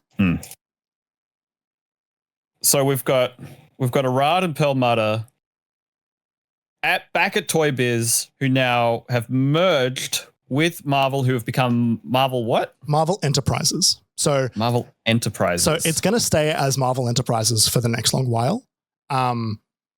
This is basically the end of the financial fighting between business companies. Like this is it. Like Perlmutter, like Avi Arad, they did it. Like that's it. Okay. They've still got fucking issues upon issues to settle through, but at this point, it's their company. It's Perlmutter's company. Perelman's out. Perelman was out. He was kicked out. He's been out since the bank kicked him out. Yes. Yeah. Like through ICANN, yes. Because ICANN took control of the board. ICANN's debt has been settled, and he's not going to be so much of an issue going forward. His debt's settled, his legal cost is paid, and there is a legal requirement that he will not take further legal action against Marvel. I see. Right. And the legal requirement. Okay. Yes. Yeah. ICANN does not. Right. Which the bank wants. So there's some structural stability in this company so they can get the job done. Yeah. Because can you imagine how expensive it is to even do all of these things, right? The cost of lawyers, the cost of time. What a waste of time. Such a huge waste of time. Such an aggressive time in that company's history. Absolutely. But the bank has enough of a belief in Toy Biz thanks to their crashing of the company and plus whatever negotiations they did after that. Well, kind of. After the crashing of the meeting. At this point, it's not Toy Biz and Marvel. At this point, like Toy Biz still exists as a company, but it is at this point it is a merged. They believe in the merged entity of Marvel and Toy Biz becoming Marvel Enterprises, because at that point, there's not even exclusive deals anymore. You just own the goddamn thing. So like the toys are being made at this point in-house. As a shared joint venture between these two companies that have merged into a single company, and with one man at the top, Ike Perlmutter. Yeah. And we're going to go for a break. Holy dooly. That was great. It's good, right? All right. Okay, well, let everyone stand up and have a stretch and get ready for the next part. We'll be back in a minute. Welcome back. Just before we continue onwards, I did want to see, Kerry, out of the stuff that we've just spoken about, and granted that a lot of that is going to be now put behind us, are there any other questions just before we move on that you feel like you were like maybe weren't explained? Is there anything that you were like, just there was one little thing in here that didn't quite make sense? Because if I can answer it now, I will. But only I don't think so, because I did have an understanding that this is the background, this is the foundation, right? And I think that I guess one question I have is what was happening with all of these properties, like Spider-Man and X-Men and everything that Avi Arad was championing in this meeting. What was happening with these properties during that time? Like, were they kept relevant? Did they have some clangers? Did they have some all-time classic comic event? Was Civil War in here? No, that was the 2000s. But you know what I mean? Like, was there, what was happening with the properties during that time that we just covered, the 80s and 90s? Yeah, no, it's a good question. So, I will touch on some of the films that were in development around that time. That's like time that we've just gone past, and also leading into the 2000s. I will touch on that a little bit. Yep. The truth is, at least in the movie side, like there was just so many films going to different studios, packaged together with a director or a writer, or whatever, and a lot of them just never materialized. Yep. We'll get to that, but part of it is honestly just due to the fact that like Marvel's only news really was just how often they were going into bankruptcy and how often they were, and so like it was a tricky property to approach from a movie side, because you were always worried that the incoming administration would just cancel all previous deals. So that was one of the reasons that studios at this point were so apprehensive in making films. In terms of the comics, were there good Spider-Man comics made during this time? And so, were they kept afloat? Were they starting to spiral a bit? Like, was it? Yeah, so they were spiraling a little bit. There was a lot of struggle to get the comics basically into a new audience. I talk about this actually a little bit in episode 1, but while all of this was happening, the leadership at Marvel Comics, the editorial leadership, changed so often, almost as often as the ownership. So like people were coming in, people were getting fired, people were bringing in new writers, giving them something to do, really kind of nailing a concept. Something goes wrong, Marvel struggling again, quick break in case of emergency, do a Secret Wars, fuck it up, person leaves. Like it was a revolving door of like what feels like the same 15 people who are working in the comics industry. There was a lot of push to get comics in the hands of a younger audience, but they were really struggling to know how to do that quite a lot. And then sometimes they would cancel that idea and then say, well, who's got money at the moment? It's often people that are starting to age up a little bit, people in their teens and their 20s who maybe want a little bit more edge. So there was some comics that were about to start being made that had a little bit more of an edgy feel. But 80s, 90s comics, that's sort of your like X-Men is in their prime. There's an Avengers run that was really quite good, but I don't know how popular it was at the time. It's the beginning of sort of the Venom, Punisher, Deadpool, sort of that new age Rob Liefeld edgy kind of comic. Like giving superheroes guns, making them, giving the women superheroes just the worst poses you've ever seen in your life. Some of the worst costumes you've ever seen. Tremendous hairdos across the board. Like this is coming out of the 80s, of course. Oh, this is the era of Superman with a mullet. Like it's good stuff. Yeah.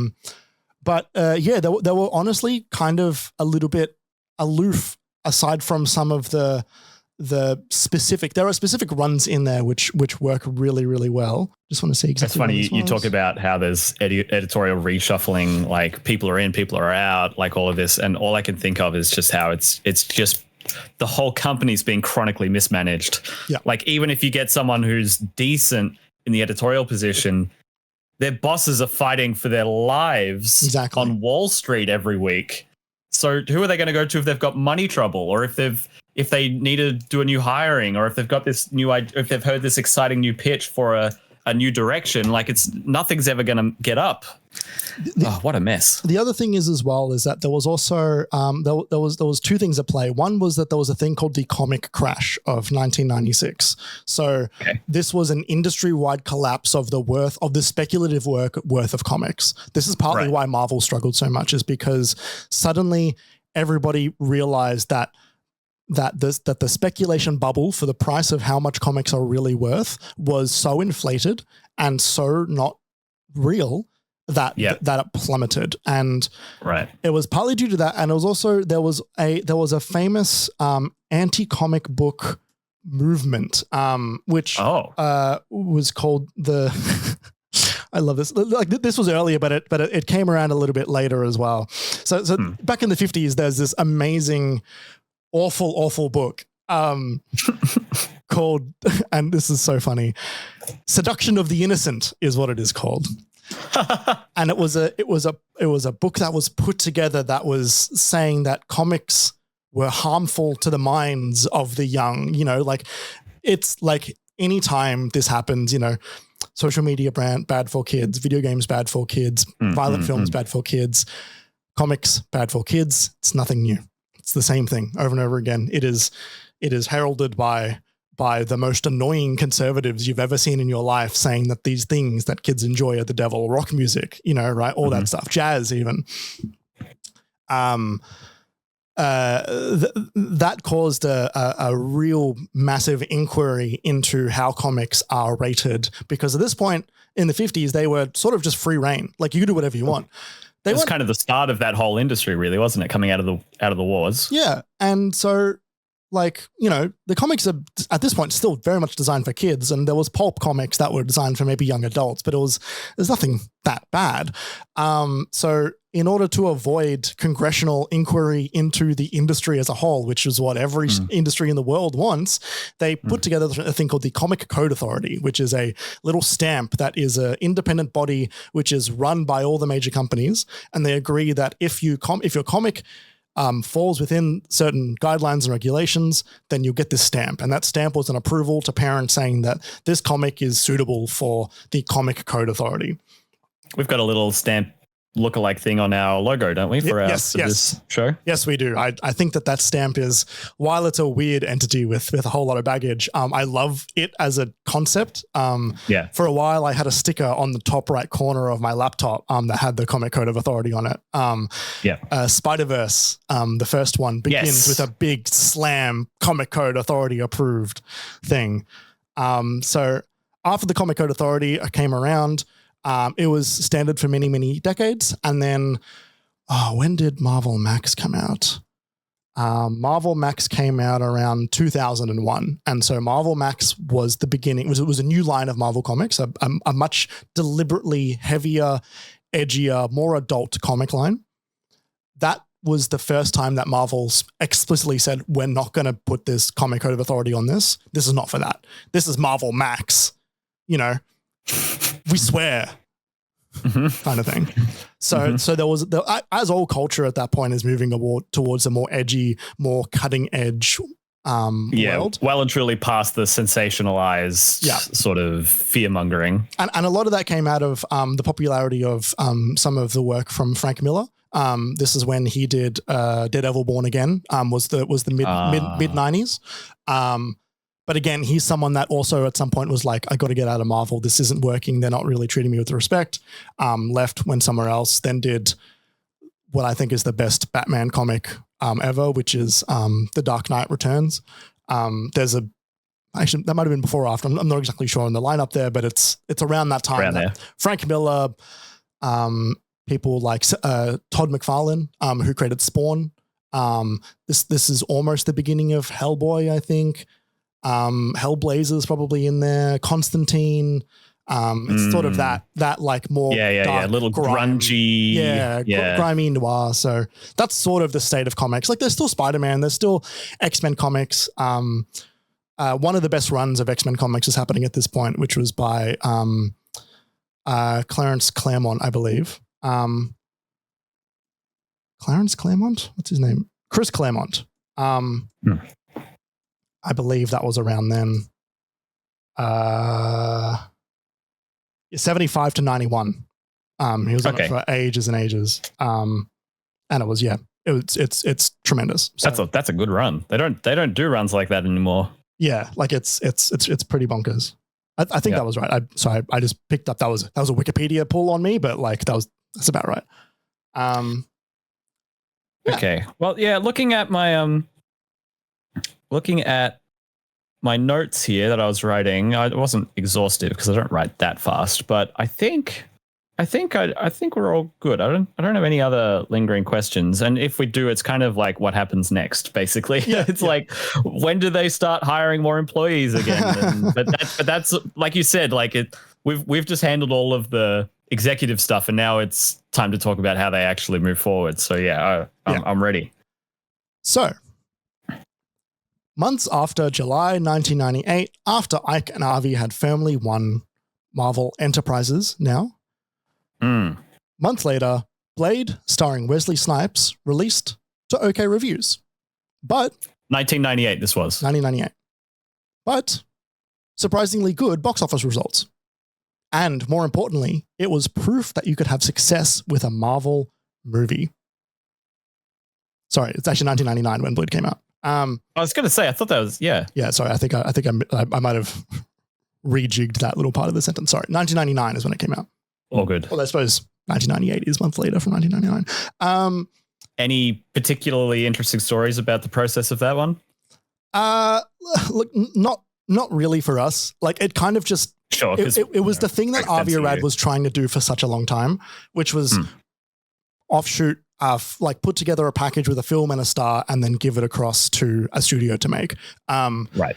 He wasn't originally going to be Blade. There's some stuff around. He was going to be a different character for a little while, and then Blade came around and he was Blade. But yeah, more importantly, it was proof that you could have success with a Marvel movie, even though Marvel only received a measly $25,000 for the film that grossed Fox something over $70 million. What on earth? $25,000 on $70 million gross. So the deal that Avi was making was not give us a cut of the profits of the film. It was make a movie, get our toys sold. So that's why he was doing these deals that were seemingly rubbish out of context. Yeah. All he cared about was toys. That's all he cared about. Especially because back then that deal was probably made back when they were just Toy Biz. Yeah. Okay, so I guess that leads me then into a different question. As we've jumped ahead now to these first movies coming out, I think one of the most notorious parts of Marvel as a business in the 90s that most people are aware of is that they sold the rights to a number of their properties. So these are those... When did that happen? So as a part of the packaging. Oh, so part of the restructuring that they were doing with the bank and yeah. Okay. But we will get to specifically rights bidding quite soon. Okay, cool. While Blade became a defining character for Snipes, it's worth mentioning that when he signed on to do a Marvel movie, he actually wanted to originally do Black Panther. To jump ahead and provide context for the rest. That would have been cool. Yeah. I mean, maybe it wouldn't have been. Maybe they wouldn't have been able to make that properly back then. But and Blade is what it is. People like that movie. Yeah, that movie's sick as hell. I would have liked to have seen a Black Panther movie from the 90s too with Wesley Snipes. That sounds fun. Give him one now. just do an alternate universe. He's not doing anything. He's not. He's doing Blade again. To jump ahead to provide context for the rest of the episode, Ike Perlmutter will remain the chairman of the board of Marvel well into the Disney era. So the back half of this episode is going to bring everything back to the beginning of Marvel Studios as we know it and the start of the MCU. We're also going to venture past the release of Iron Man for a touch, as I don't want to get too heavy into the subject of Marvel during the episodes, but they are related to, and I think it fits here anyway, like I said at the beginning of the episode. Yeah, and we're doing a whole thing about Iron Man after this. Exactly. Well, in the next episode, so.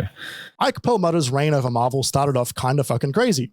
Because they were living off loans, one of the first things he did was fire Joe Calamari and other executives that Ican had installed. Yeah. Which makes sense, but also insane that the first thing you're doing in your company that is barely holding on is fire even more people. Mm-hmm. Here's one of my favorite stories. It's also hilarious because Ican made Joe Calamari fire Avi Arad. Yes, yeah. Here's one of my favorite stories, which I have been waiting to tell you. Hilariously, Ike Perlmutter also tried to change Stan Lee's contract from $500,000 annually lifetime, which is his current contract, decent bit of money, to $250,000 over 2 years. Ugh. And then... Oh, he wanted to quarter it. Oh, and 2 more years and then you're out. That's what I believe it means. Whoa. However, Stan Lee had some serious leverage. Howe writes, without a contract, Lee might contest the ownership of some of those characters for which Marvel had, on innumerable occasions over 3 decades, credited him as the creator. Yeah. And even if Lee didn't have much of a case, the damage to Marvel's public image would be devastating. The two parties eventually settled on a salary raise to $810,000 a year with generous annual increases, plus a $500,000 yearly pension for his wife, plus $125,000 for writing Spider-Man comic strip, and a whopping 10% of any movie and television profits that Marvel enjoyed. Oh my God. Furthermore, I bet Perlmutter was he went home that day like, God, I should have just kept my mouth shut. Holy crap. Furthermore, the new contract was non-exclusive, which means that Stan Lee could supplement his income in other ways should he so choose. So he got a massive annual raise. Between him and his wife, he more than doubled his amount of money. Got an injection of $125,000 and 10% of any movie and television profits. 10% of any movie and television profits. And he could go do whatever he wants now. And now he was a free agent to do what he wanted in a non-exclusive. And at this point, he was what? He was 60 heading into his 70s? Like yeah, about he died in the mid 2010s in his 90s. Yeah, about the 70s. So 70 something, yeah. Wowee. Yeah. A longer story for another time, but Stan Lee was involved in his online startup called Stan Lee Media that started to really kick off. And as he was doing less and less at Marvel, mostly figurehead duties, he was working with comic creators to make new heroes and do deals with companies like Burger King. Perlmutter hated this and ripped his name off his new comics and took his name off the complimentary copies of new comics list, which is just like petty. So petty. I want to get on that list so bad. Anyway.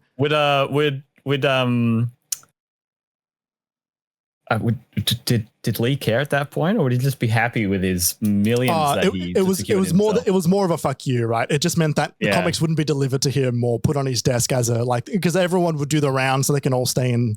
Yeah, that's so fucking petty. I know. Anyway, this company didn't survive long as Lee's business partner stole $250,000 and then fled to Brazil, leaving Stan Lee in the lurch. But the top brass of Marvel, including Perlmutter, reportedly had a big laugh about it. I would. There's a whole thing about that. But yeah, Stan Lee's business partner stole money, fled the country and then was never seen again or something like that.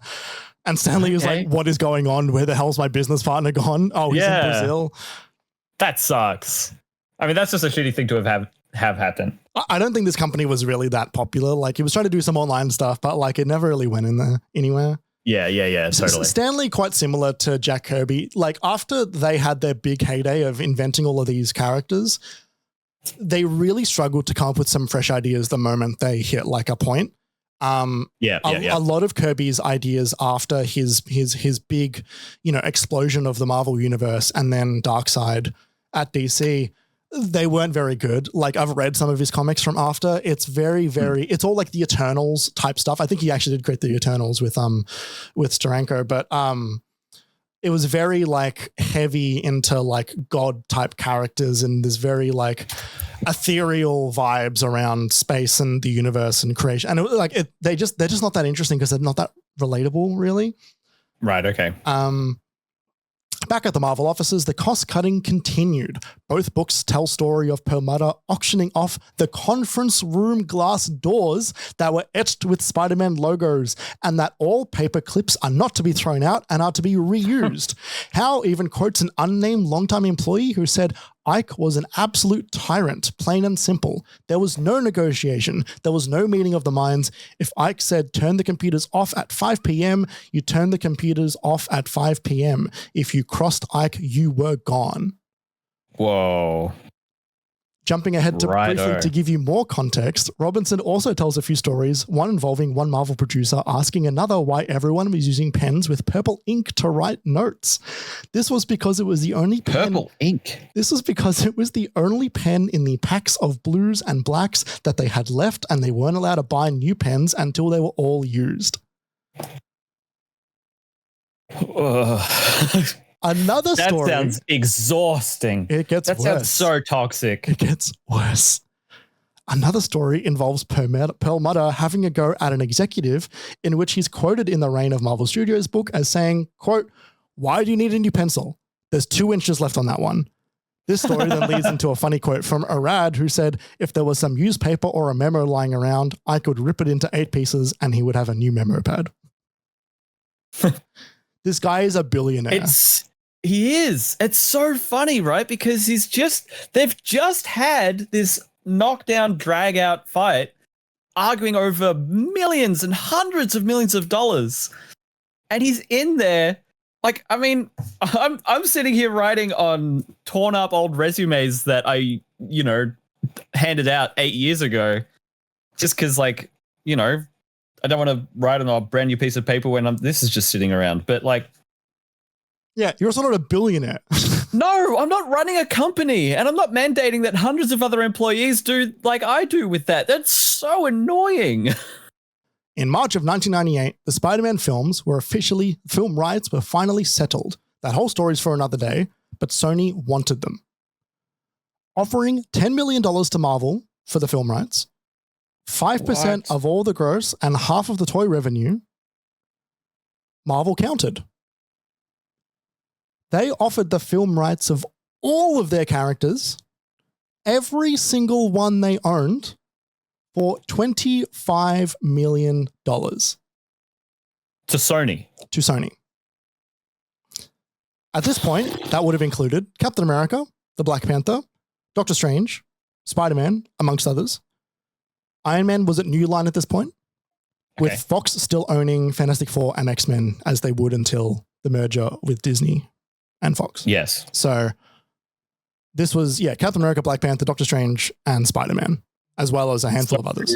I guess Marvel Enterprises here is thinking, you want to make a movie? Great. What about 7? If you want Spider-Man, take all of these other recognizable properties and just go nuts, make as many movies as you want. And we will, was part of their counter like 100% of the toys rights? So Sony wanted to purchase 5% of the toy revenue, and in this counter, there was no toy revenue going to Sony. Right. So Marvel wanted to hang on to all the toy revenue and said, "Fine, you want to make as many movies as you want. That's fine, and we'll profit from all the toys that we can from all the movies that you make." Yeah, and I think it's also worth mentioning as well, the way a lot of these film rights work is that you purchase the rights to make these films. You've then got it basically like a window of time. I don't know exactly what it is or exactly how many, if it's the same across the board, but you've got X amount of years to get a film released, because at that point you've purchased the rights with the intention of using them. And so if you don't use them, then they automatically revert rights back to the original holders of it. There are ways you can get rights perpetually. That's within the contracts, but for the most part, these contracts were not that. And that is why they would always bring out X-Men films. It's why every 6 or 7 years there was a new Fantastic Four film. It was firmly just to get the rights going. Right. Famously, in the gaming space, this is sort of similar to how Activision would wheel out another Crash game after a certain point in time, or another Tony Hawk game somehow, just to keep those rights going. Yeah, it would be like if EA owned the rights to like FIFA back when they did that, and then they weren't making games. Basically EA would be purchasing at that point nothing. And so FIFA gets money from just you doing like for doing nothing. But like the idea, and then you don't make any money back because you haven't done anything with the property, which you invested in the first place to be able to make something with it. It was the exact reason that after Spider-Man 3, and then Spider-Man 4 was like eventually cancelled, then they had to make the Amazing Spider-Man films because they needed to keep the movies being made so that the Spider-Man rights would stay at Sony. And like on the other side of that, it's the reason why after the Ben Affleck Daredevil film in 2003, I think it was, came out, and then they didn't make another one. It's why the rights reverted back to Marvel, which is when they made the television show. Interesting. Okay. So Marvel have offered them $25 million as a deal for all of their characters that they own. All of their remaining characters' film rights. Yeah. Sony executive Yair Landau turned down the return offer, wanting only Spider-Man, and he had reportedly said, quote, "No one gives a shit about any of those other Marvel characters." The initial $10 million offer went through, and Sony was finally able to develop Spider-Man. Marvel was like, yeah, all right. So briefly, I just want to quickly touch on this next section. As the 2000s began, there's going to be a lot of Marvel movies that are going to finally start being released. This is due to a lot of factors. Avi Arad's tenure as CEO of Marvel Studios yielded plenty of Marvel films created at studios like Fox and Universal, but it was also due to the spotlight of the American exceptionalism.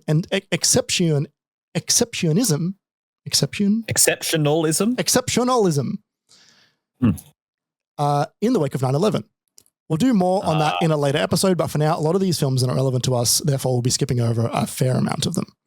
So we're talking the Blade sequels, we're talking Daredevil, Elektra, we're talking like, Spider-Man 1, 2, 3, X-Men 1, 2, 3. The Hulk film with Ang Lee, the various Punisher films that were made around the time.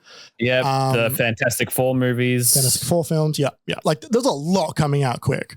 And a lot of them are pretty hit and miss. Yeah, like they vary. Some of them are great. Some of them are fantastic. They really, really vary in quality from like one of the best comic book movies ever to like the worst comic book movie I've ever seen. X2, X-Men 3, The Last Stand. Yeah, exactly. But we are going to talk about X-Men 2000. Okay, the first movie. The first X-Men film. X-Men has always been a big property for Marvel, and in 1994, Lauren Schuler Donner had been the head of the development of the film by 20th Century Fox. Lauren Schuler Donner ran Donna Schuler Donner Productions with her husband, Richard Donner. I know, it's a silly name. Donna Schuler Donner. This is like a Bob Loblaw Lobs Lawbomb type situation. Like, what are we doing? With her husband, Richard Donner. The man that in 1978 fulfilled his promise that you will believe a man will fly when he directed Superman, starring Christopher Reeve. Over a number of years, and all throughout a plethora of Marvel's legal battles, Lauren had been working on getting a feature-length X-Men film into production and into cinemas. This included bringing in various screenwriters over the years, including Chris McQuarrie of modern Mission Impossible fame, yes, right. future Avengers director and previous X-Men comic author Joss Whedon. Right. Okay. Who's still on the rise? Yep. And was writing comics at this point as well. He was a big comic writer before he was doing like feature films. He was just starting to do. He was probably in the middle of Buffy at this time, right? Yeah, 2000? This would have been around that time. Yeah. Yeah.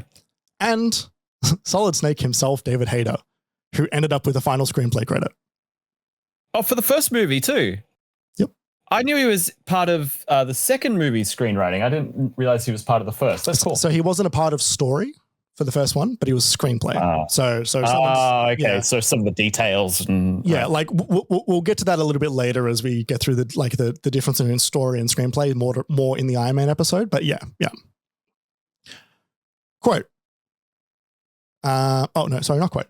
During pre-production of the film, Lauren Schuler Donner's relatively green assistant had transformed himself into somewhat of an X-Men expert, which is a good little thing. His intensely thorough note-taking had everyone assuming he was a lifelong comic fan, so much so that Schuler Donner sent him to the set of X-Men to be, as Robinson and co write, quote, a walking encyclopedia of Marvel to keep an eye on things. Wow. Quote, I would hear people, other executives, struggling over a character point or struggling over how to make a connection or struggling over how to give even surface level depth to an action scene or to a character. I'd be sitting there reading the comics going, look at this, just do this. This is incredible. That was a quote from Lauren Schuler Donner's assistant, Kevin Feige. He would have been about 26 when he was working on the first X-Men film. Kevin Feige got his start there. What was he doing with Lauren before X-Men? Back in the mid-90s, after being rejected multiple times, Kevin Feige was finally accepted into USC, University of Southern California film program. During his time there, rejected multiple times. Yeah, like he really, really wanted it. After his time there, he accepted an internship at Donna Schuler Donner Productions because, as Feige puts it, quote, well, if I'm going to work somewhere for free, wouldn't it be fun to do it for someone that I admire? Growing up, Feige was obsessed with films. Robinson & Co., right? When he was 16 years old, he wallpapered his bedroom with posters for blockbusters like Back to the Future Part 2. He skipped his prom going to see a movie instead. He was familiar with Marvel Comics, but he wasn't a super fan. He was a film nerd more than a comic nerd. Richard Donner's Superman, Feige says, back then was really the biggest example. I was 16 when Tim Burton's Batman came out, but the Star Wars movies, the Star Trek movies, the Indiana Jones movies, the Back to the Future movies, the Amblin movies, they all could have been based on comics. He obsessed over those fictional universes and kept a journal to record every movie he saw, noting the theater where he watched it and what the sound system was like. Even then, he was paying attention to more than plot. It was all very nerdy, he confessed. Yeah, this is what I've written. Yeah. One assistant, so on top of all details. Kevin Feige started as an intern after college. Yeah. Film nerd.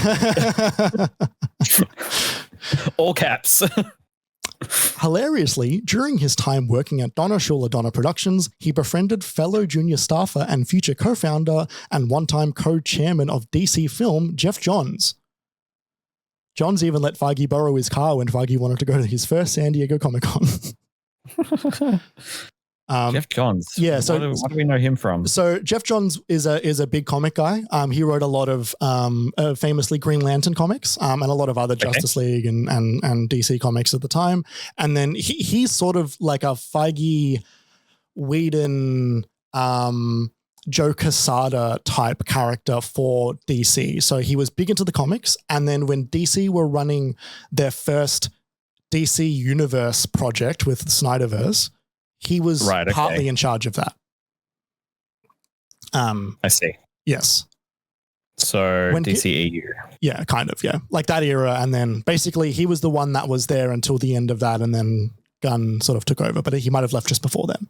I mean, it's been a mess over there for a long time. Yeah, so. But like Snyder was in charge of a lot of it, but I think Johns was in charge of a lot of the overall stuff while Snyder was doing his projects that he wanted to do. Like sort of like the creative sort of focus. Kind of like they shared a lot of it. I don't know exactly the crossover because I haven't done that show yet, but like at some point we'll go through it. Yeah. What are we going to call that one? Box of craps. When given the opportunity to choose between becoming Richard Donner or Lauren Schuler Donner's assistant, he chose Lauren as he believed that she was always working even between projects. Interesting. Feige left an impact on the set of X-Men, being the biggest advocate for remaining true to the comics as possible. Robinson and Co. tell a story about how Bryan Singer, the director of most of the X-Men films and alleged multiple-time sex offender, had banned comics on set. Feige would sneak them to the actors so that they could learn more about their characters. On this, Marvel, whoa! It completely tracks. It's why those films are so weird. Like, I think that they're still overall, the first two at least, are really quite good. Yes, but they so actively reject the comics. You know, they're wearing black leather. Yeah, the suits. They're wearing uniforms. They're not really like expressive in their powers. They toe the line a lot with a lot of the stories. It's kind of weird. They're saying, don't worry about the characters. Characterization's weird as well. Yeah, it's a weird and Feige snuck in comics for the actors to read on set. Yeah.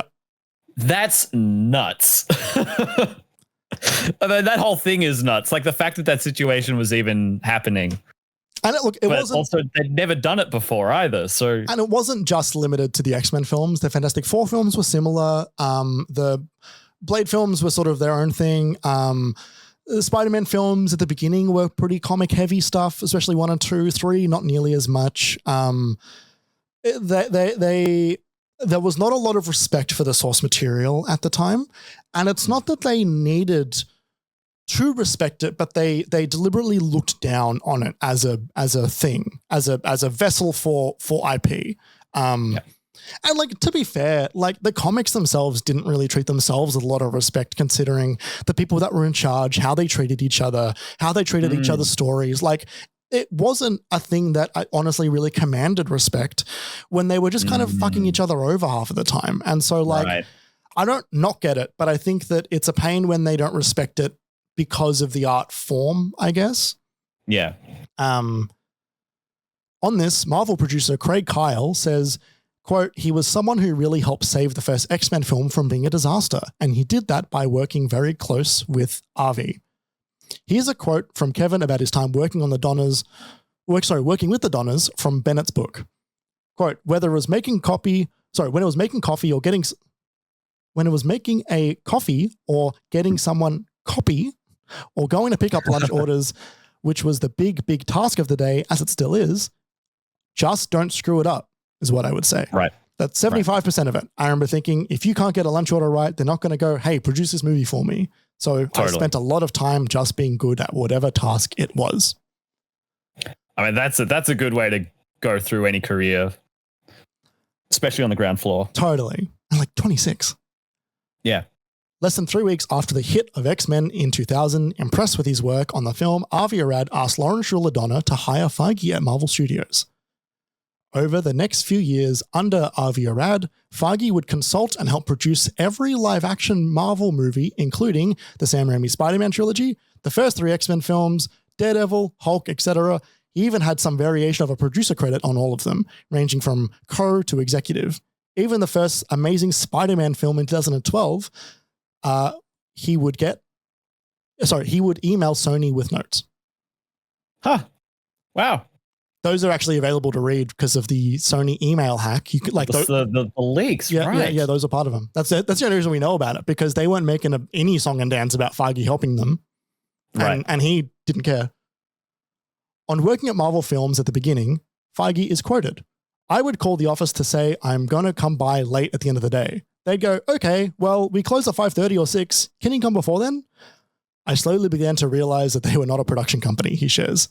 In actuality, the Marvel Studios office was a small space embedded inside one of Toy Biz's subsidiaries, Spectra Star. I've been waiting for this understanding of what Marvel Studios has actually been this last like 10 years through the 90s, or like 5 years or something. Like, what is it? What have you been actually doing? In actuality, the Marvel Studios office was a space embedded inside one of Toy Biz's subsidiaries, Spectra Star and Spectra Star.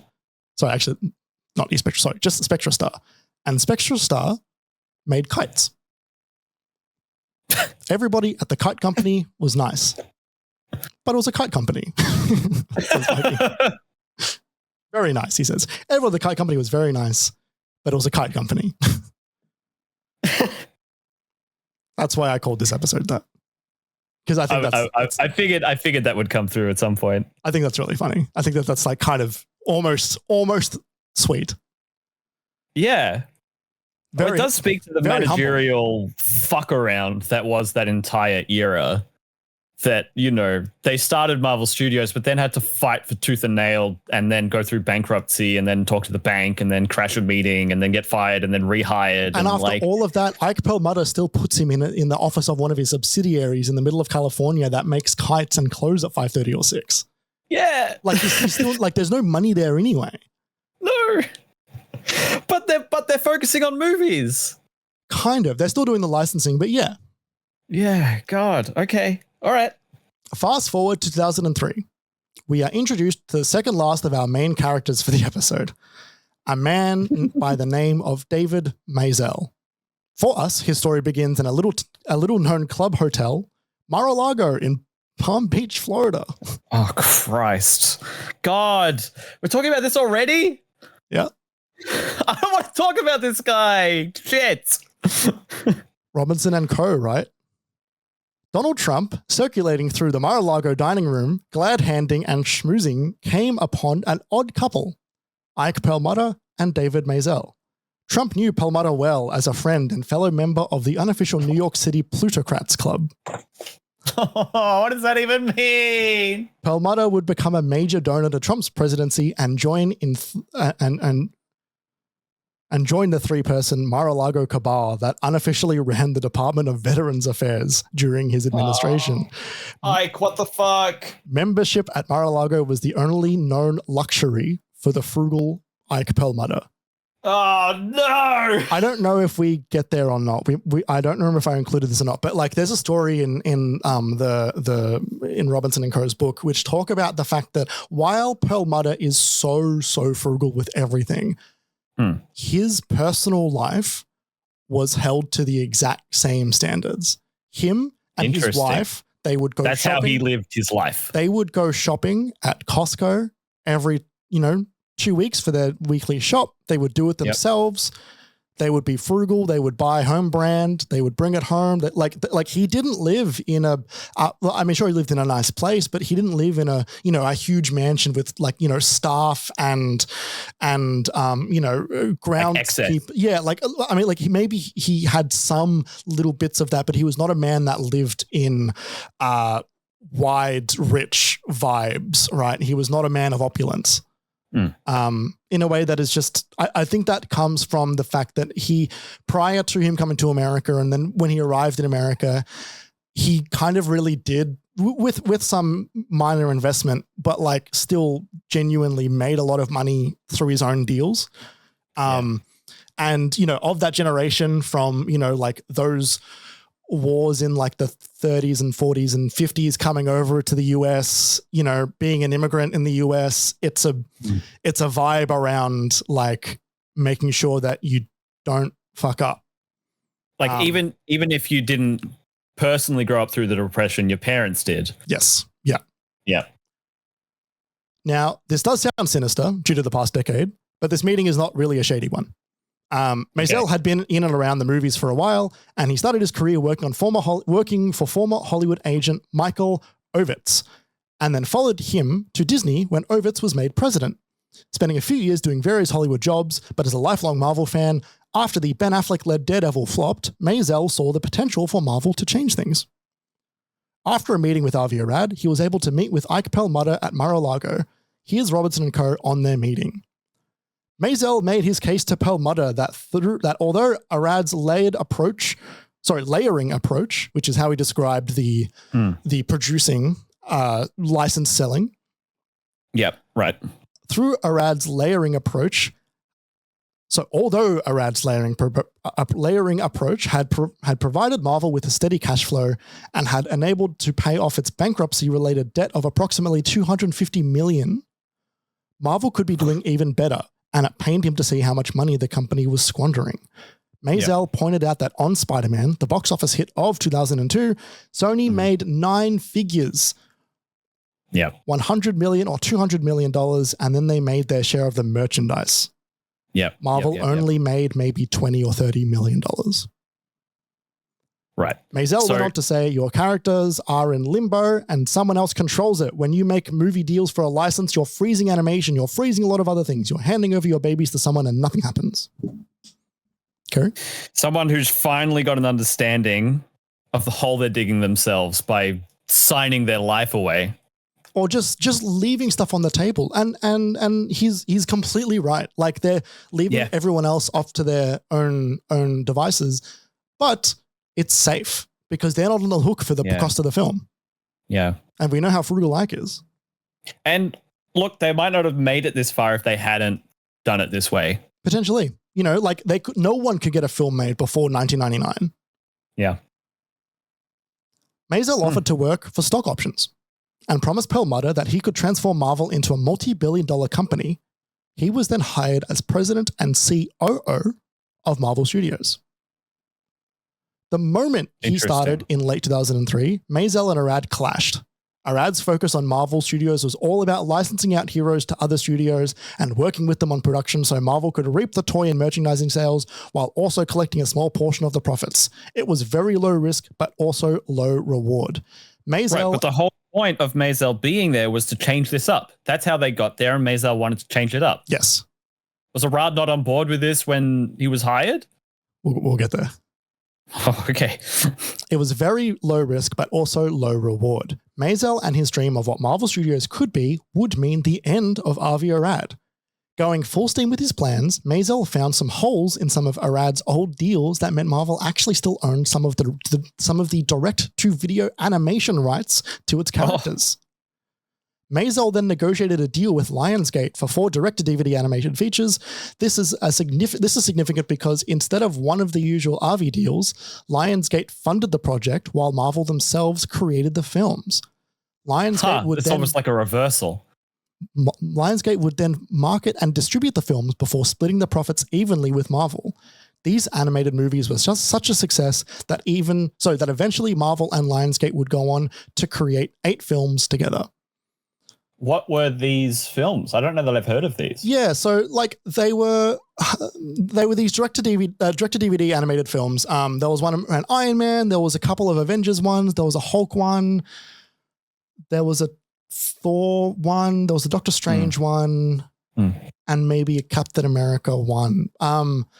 They were okay. Like I had a couple of them as a kid. I was going to say they sound perfect for kids, like the kind of thing you'd see at Woolies, and it's like, oh. We'll get him an Iron Man's whatever. Like we'll get him a Captain America DVD. Cool. Like and they were like as animated films. I remember thinking they were pretty good. Like the Iron Man one was like really quite exciting. It was before the Iron Man film, and it was sort of a lot of people's introduction to Iron Man really as a character. Yep. Going full. Oh no, not that one. At the same time, Ghost Rider had been stuck in development hell for a while, which Robertson and co. described as Arad's pet project. Meanwhile, Ghost Rider. I have forgotten about that. Yeah.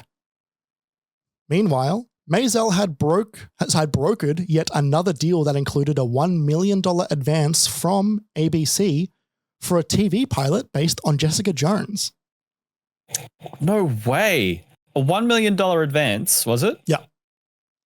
For Jessica Jones in what, the mid-thousands? Yeah, so Jessica Jones came around the 90s and 2000s. She'd been around for a little bit, but like the modern iteration of what Jessica Jones looks like now came around then. That is sort of that in with that grunge era that we were talking about, right? That sort of like dark and gritty, and the watercolor art in the Netflix show is directly lifted from that storyline, which is the plot line called AKA Jessica Jones. And it is the one about Purple Man. Okay.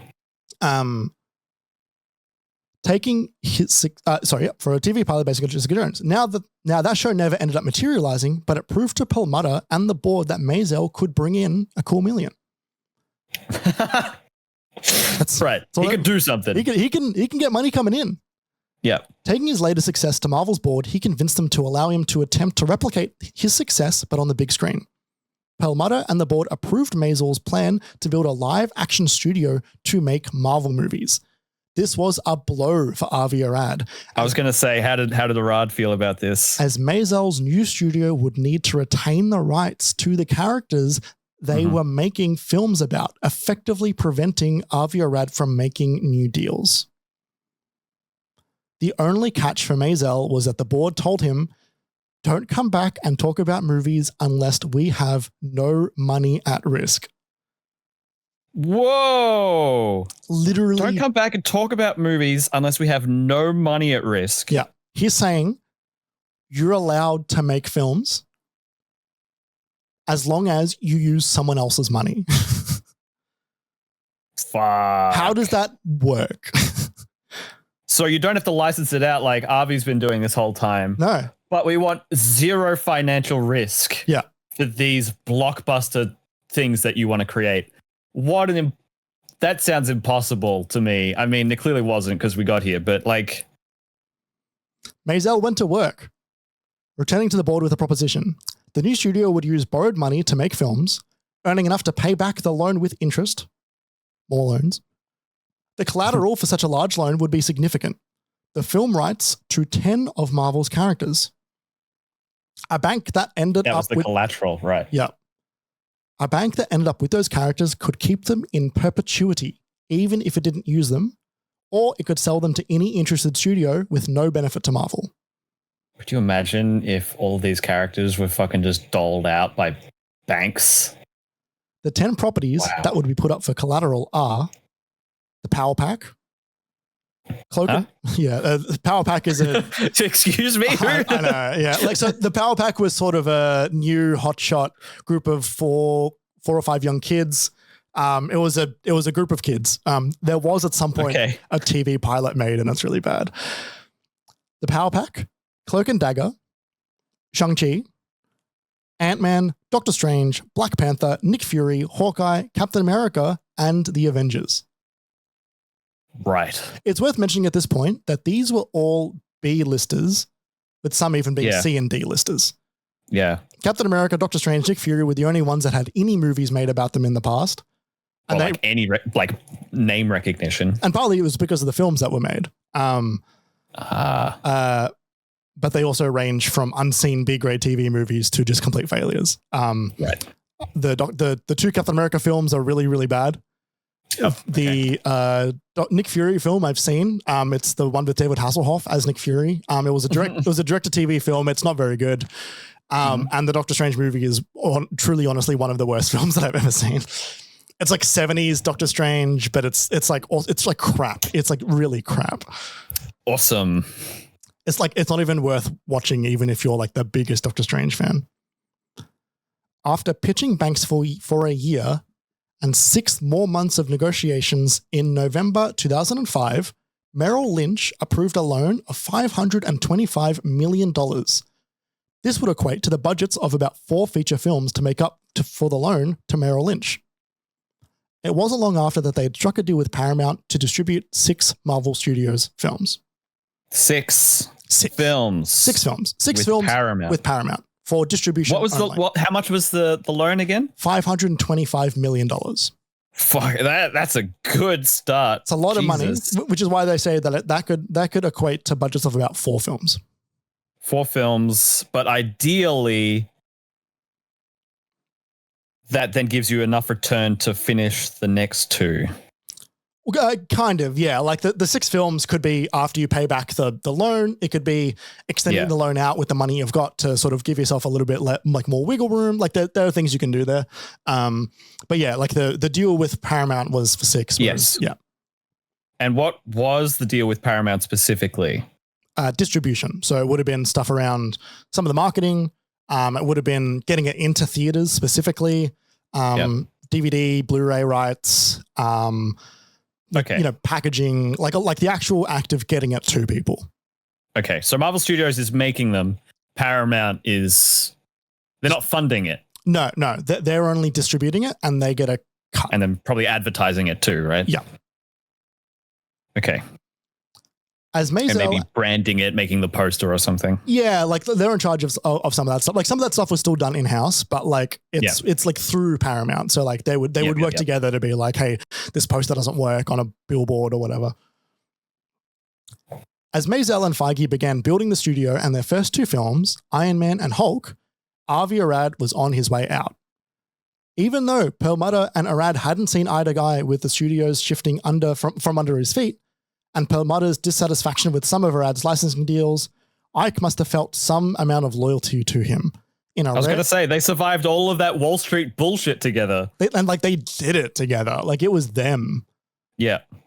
In a rare act of Perlmutter generosity, he vested all of his shares so Arad could leave and sell his shares at full value. Maybe the one nice thing I've ever seen this man do is that because Perlmutter still had so many diluted shares from when they were issued, when he had like 350 million shares issued or something, or 450 million? Oh, look, it was probably also just like a thing around, like this is an easy way for him to get out. Like at that point his shares are worth full also value. Keeps that you don't burn any bridges that way. It's a show of good faith. Yeah. Huh. Does that then give Perlmutter any problems in terms of his ownership of the company? Nah. He already full owned it. Huh. Okay. Yeah. Wow. Yeah. No. So as a part of if that wasn't clear. Yeah. As a part of the Ikakan leaving, Perlmutter owns, like, it's still a public company, but he is the majority shareholder. Okay. Yeah. He owns a majority of it. He picked up all of Ikan's. Yeah. Or it's spread, but if it had spread evenly, he got a lot. He still would have retained majority ownership. Because he's in charge, I don't know how much of the bad debt he would have had to pick up, but I'm assuming some. And so this was him saying to Arad, like, because usually when you quit, you don't, like, that doesn't necessarily vest your shares into them being worth what they will become when you stick around. Because you got to, like, the part of investing in a share is that owning it for a while and not leaving early, because then that way it's unvested and it's worth much less or potentially only what you paid. But it protects the company a bit too. Yeah, like, it means that people can't just buy and sell on a daily basis. Or if they do, then then they're not really, like, then they're not, like, going to get shafted by everyone just leaving in a day. But yeah, so vested means that it's at the full value that it could be worth at that point. And it's up to him at that point if he wants to sell it. But he did. Interesting. Now, well, fascinating. To ensure that we don't tread on the toes of the official episode 1 Iron Man, we're going to be jumping in and out at a pretty quick speed. There's more about Marvel Studios here that's worth covering, and I'm not super sure how to weave it into the movie-specific episodes in a way that could feel coherent. Plus, it's fun to talk about. During the early development of Iron Man 1, Jon Favreau brought on Louis D'Esposito, or is it Louis D'Esposito? I think it's D'Esposito. Is it Luis? I always get confused with Louis. I don't know. Luis. People call him Lou. People call him Lou, so I don't know. Whom he had worked with on Zathura a few years prior. Zathura. Yeah. Robinson and Co. That was not on my bingo card. Yeah. Robinson and Co. Right. D'Esposito took a meeting in the spring of 2006 with Favreau, Feige, Avi Arad, and Ari Arad, his son. So this is before he left, but we're getting there. Avi and Ari Arad. Okay. Yeah. We've not heard. I have never known that there are two people that I've been thinking about in this. So we've never heard of Ari Arad before now. No, we haven't spoken about him today. It's just in terms of, like, that's a name I've heard. Yeah. So, Favreau hired Louis D'Esposito. Yeah. We will also never hear about Ari Arad ever again. Like, okay. Like, I doubt that you have ever heard of or will ever hear of Ari Arad again. He's not really a name. Ari Arad. Yeah. Yeah. Kevin, Ari, and Avi did not say a word, he remembered, laughing. It was just John and I talking. Next thing I know, they offered me the job. He established himself as the cool center of Marvel Studios production, literally, because D'Esposito liked to keep his office frigid with his air conditioning set to 10 degrees below everyone else's. What did they call it? Frigid. No. What did they call the what of production? The cool center. The cool center. He was also an advocate of transcendental meditation, which has been practiced by creative types from the Beatles to David Lynch and turned the other Marvel executives into its benefits. And turned the other Marvel executives onto its benefits. He was comfortable operating in the background. Culty, but whatever. Yeah, kind of. I mean, like, it's like a rich guy, like, do like transcendental meditation and get in touch with your inner self before you let go of 500 people. Exactly, yeah. Yeah. He was comfortable operating in the background, making sure that production ran efficiently and that Marvel cast the right actors. If you wanted to see your favorite actor in a Marvel movie, you needed to talk to Feige. If you wanted to be in a Marvel movie yourself, you needed to talk to D'Esposito. Not long after D'Esposito joined, he brought on a few of his previous colleagues as well, including visual effects supervisor Victoria Alonso. Prior to joining in the fledgling studio, Alonso had spent years working on movies like Shrek, Big Fish, and Kingdom of Heaven. D'Esposito... Okay, so brought on for visual effects supervising, you said? Visual effects supervisor, yes. Okay, cool. D'Esposito had worked with Alonso on the troubled film Hancock before they had both moved on, so when he found himself in need of someone to run the visual effects, wanting to stay in LA, she said yes before finding out what the movie was. In what feels like a recruitment scene out of a heist film, the initial meeting with Favreau, Alonso, and D'Esposito is described like this. Alonso was chatting to a man she recognized with curly hair. Oh, I see you met our director, said Despacito. You're taller than I thought you would be, replied Alonso. Yeah, I get that a lot, says Feige. So what movie are we working on, said Alonso. It's a superhero movie called Iron Man, Favreau says. Alonso says, okay, let's do it, as long as it shoots in LA. And I think it's also worth mentioning, Iron Man is a New York-based superhero. Yeah, but also in this movie, he's in Miami. No, he's in LA. I thought he's in Miami. No, he's in the mid-California. What? Yeah. Yeah, he lives. I did wonder about that, like, because there's the whole thing with New York about the Avengers being based there and Avengers Tower and stuff like that. Like, like we just get to Avengers and all of a sudden, like Iron Man's building structures there. Like he just is there. It's like, oh, that's weird. But yeah, okay. Yeah, no, like the Iron Man set in California, and that might be the only reason. Like, kind of like. I think one of the writers, which we'll get to in the next episode, who is responsible for one of the really famous Iron Man comics that the film's based off, I think might have put him there as well. But like it, like Iron Man up until recently, relatively to his existence, has been a New York hero that lives in New York. It's around this point Avi Arad had departed Marvel. He would go on to start up his own production company and work on every non-MCU Spider-Man and Spider-Man spin-off movie with Sony, including Spider-Verse. He's also... That is why I know his name. That is exactly why you know his name. He is also a producer on all of the Sony video game movies like Uncharted and Borderlands, and is still attached to the Metal Gear Solid and Zelda films. Right. So he's bought in with Marvel, but also has an attachment to working with Sony. Yeah. So his company is contracted out by Sony, basically exclusively. Yeah. He loves Spider-Man. Spider-Man is his favorite guy. He loves Venom. Right, which is why he said Spider-Man's worth $1 billion in that meeting. Yeah. He's directly responsible for Venom showing up in Spider-Man 3. He's directly responsible for the Venom films. He's responsible for a lot of the really weird shit in the various Spider-Man films. Yeah. After the success of Iron Man, Feige could see who he had around him and ensured that both Despacito and Alonso stuck around. Both of them were initially apprehensive to be tied down to a studio. Alonso is even quoted to not wanting to be a, quote, studio girl. But after being convinced by Feige, she wanted a role that would put her in charge of all post-production at Marvel Studio. Wow. Alongside Despacito's new title of President of Physical Production, and Feige as the president of Marvel Studios just days after Iron Man released, they had assembled their own little team. Fascinating. This is also the beginning of a Marvel Studios tradition known as the Creative Retreats. Bennett, from the Story of Marvel Studios book, describes as follows. It's 4 weeks after Iron Man's release. Feige, producers Stephen Broussard, Jeremy Latcham, and Craig Kyle packed up some clothes, display boards, huge pads of paper, and hundreds of comics and DVDs and headed to Palm Springs. Now, you don't need to think about Broussard and Jeremy Latcham that much right now, but they will come up very soon. Not in this episode, but as in going forward, they will be around for the beginning of it a lot. Okay. In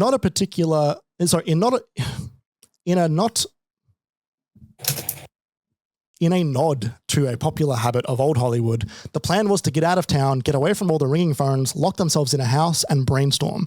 This was the first ever Marvel Studios creative retreat, something that would go on to be a semi-regular breakaway to achieve exactly that, break the next slate of movies. Robinson writes, also with some quotes from Bennett in here, for the next 16 years, Feige, Despacito, and Alonso would be the ruling troika of Marvel Studios. In those early days, they were three driven personalities far more interested in launching a studio and getting movies made than in basking in the spotlight. While their responsibilities overlapped, creative, they're the three heads. Yeah.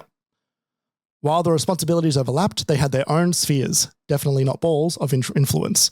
There was a thing at some point where Alonso refers to balls like as a thing. She's kind of funny in like a ragtag sort of way, like a quirky kind of a.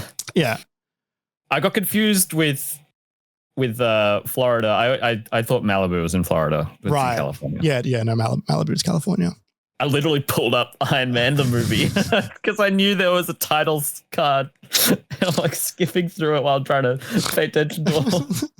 Anyway, I'm back. Quote, there was some sort of kismet with these two men, Alonso said. We recognized the knowledge that came from our different departments. If there was an issue in story, of course, we were going to lean on Kevin. If there was an issue in production, we were going to lean on Lou. Or as Despacito put it, I'd be fielding more of the phone calls from agents concerning deals on actors, writers, directors, etc. Victoria will lean towards delivery and post-production. Kevin is obviously everything creative. This is going to be the beginning of Marvel Studios, and we are going to hear so much more about them in the episodes ahead. I'm drawing all three of their names with circles, like a big Venn diagram. However, while that's the end of the beginning of the Marvel Studios, it's not the end of the beginning of this series. There's still one more story I want to tell. I think it's important to set the stage, especially because we already know that Disney eventually will buy Marvel. It is something that was somewhat behind the scenes.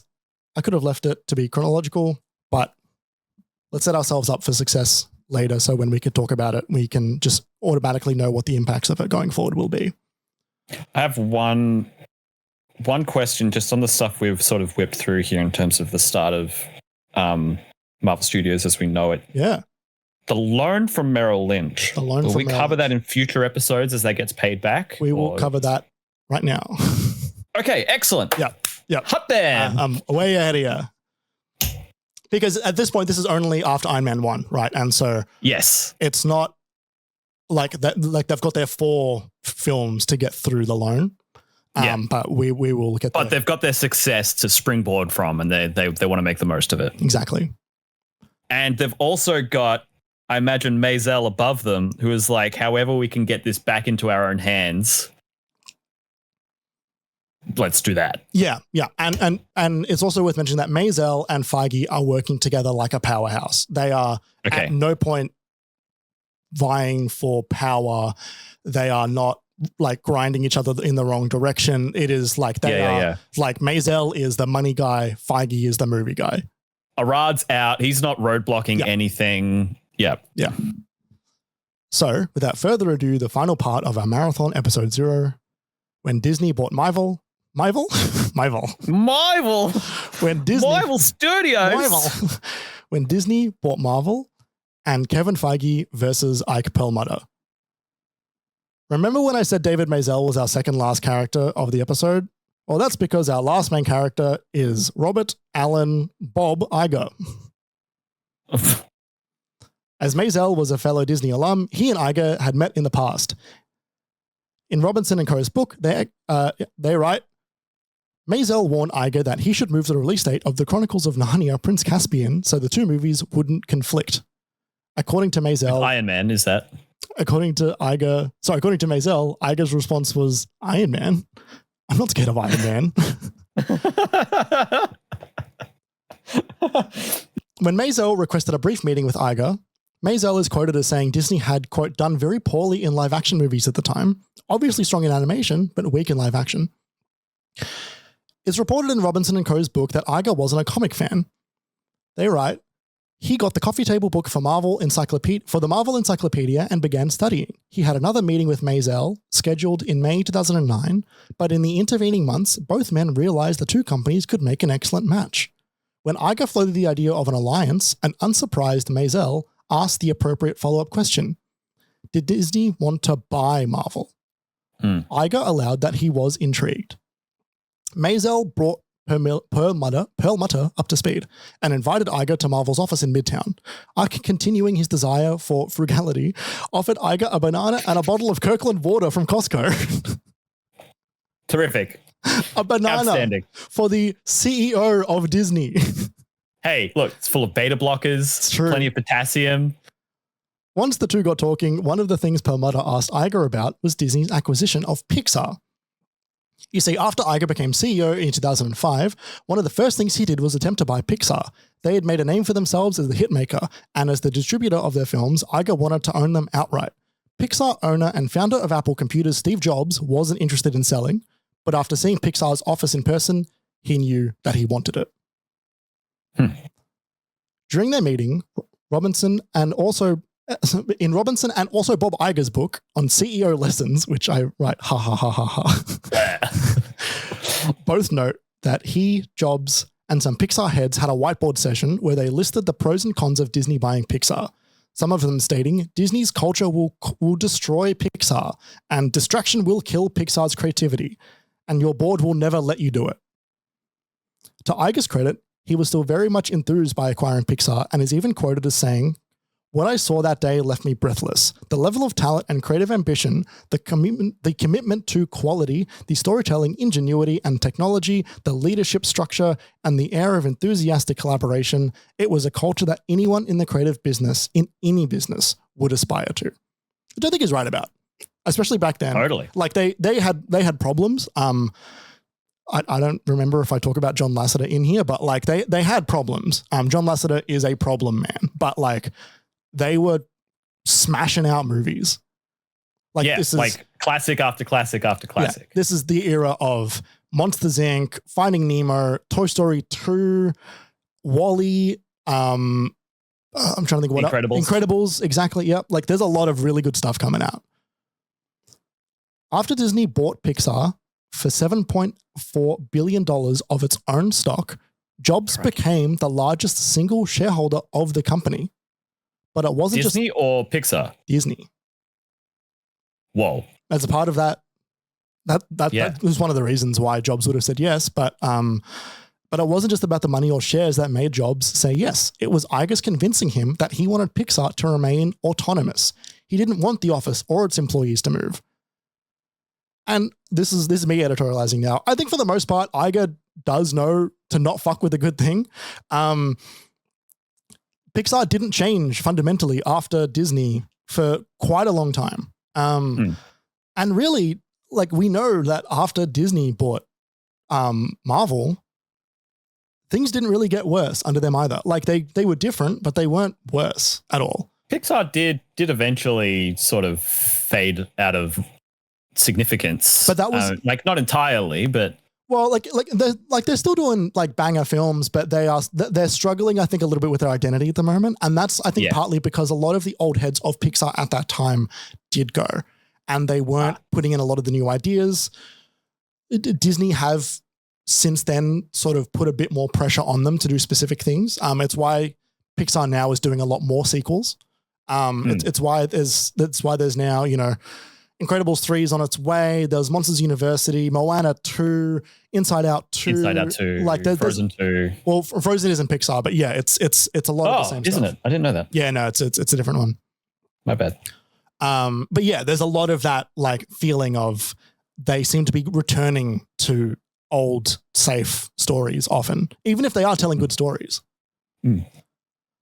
At their first meeting... So Jobs owns the majority of Disney right now. Well, Jobs is the largest shareholder of Disney. Largest shareholder. Yeah.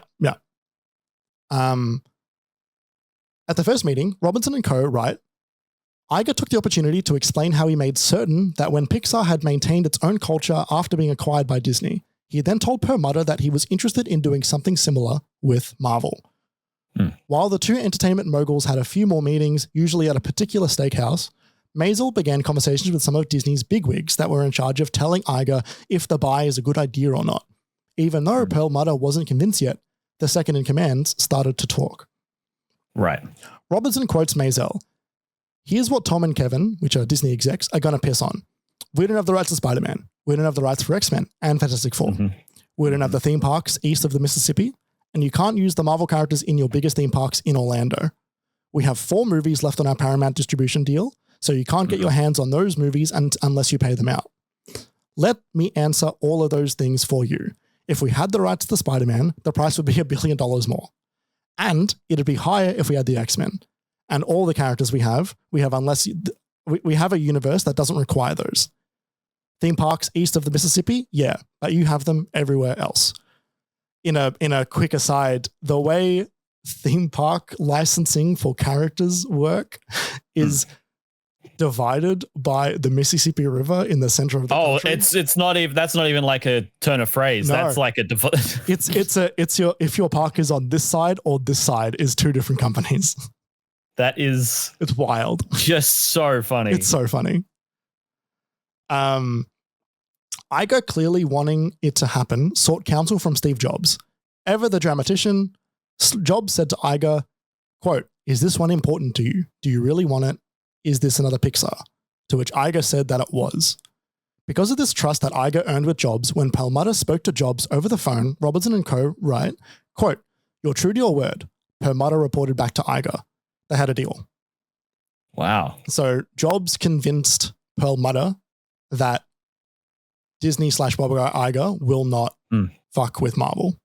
It was all on good faith and good standing. And like, look, they all benefit handsomely from it. But also they were kind of concerned in that same way that like they'd been with these companies for so long, Steve Jobs being one of the founders of Pixar, Perlmutter, going through hell and back to try and. I was going to say, Marvel. It's not like Marvel was a particularly strong name on its own at this point. No. But at this point it is post Iron Man. Yeah. So they're getting there. Plus also some good hits with X-Men, some good hits with Sony. Like, while it's not something that's going to be theirs entirely, that is still Marvel. And like they own the toys at that point, merchandising, comics, all that stuff. Like there's stuff there for them. And they know that if the rights at some point do like if the studios lean on over their rights, it'll just go back to Marvel anyway. So they'll get it in one way or another. It was August 2009. Disney agreed to a price that valued Marvel at about $50 a share or $4 billion in total. Perlmutter's stake was valued at almost $1.5 billion. That's how much he owned of the company.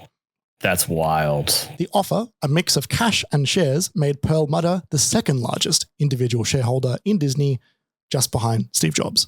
Just behind Steve Jobs, wow. Bennett writes in The Story of Marvel Studios, "On the morning of the purchase, an enthusiastic Bob Iger showed up at the Manhattan beach. Eschewing formality, Iger eagerly blew past the receptionist, so his presence surprised almost all of the 60 Marvel Studios employees there.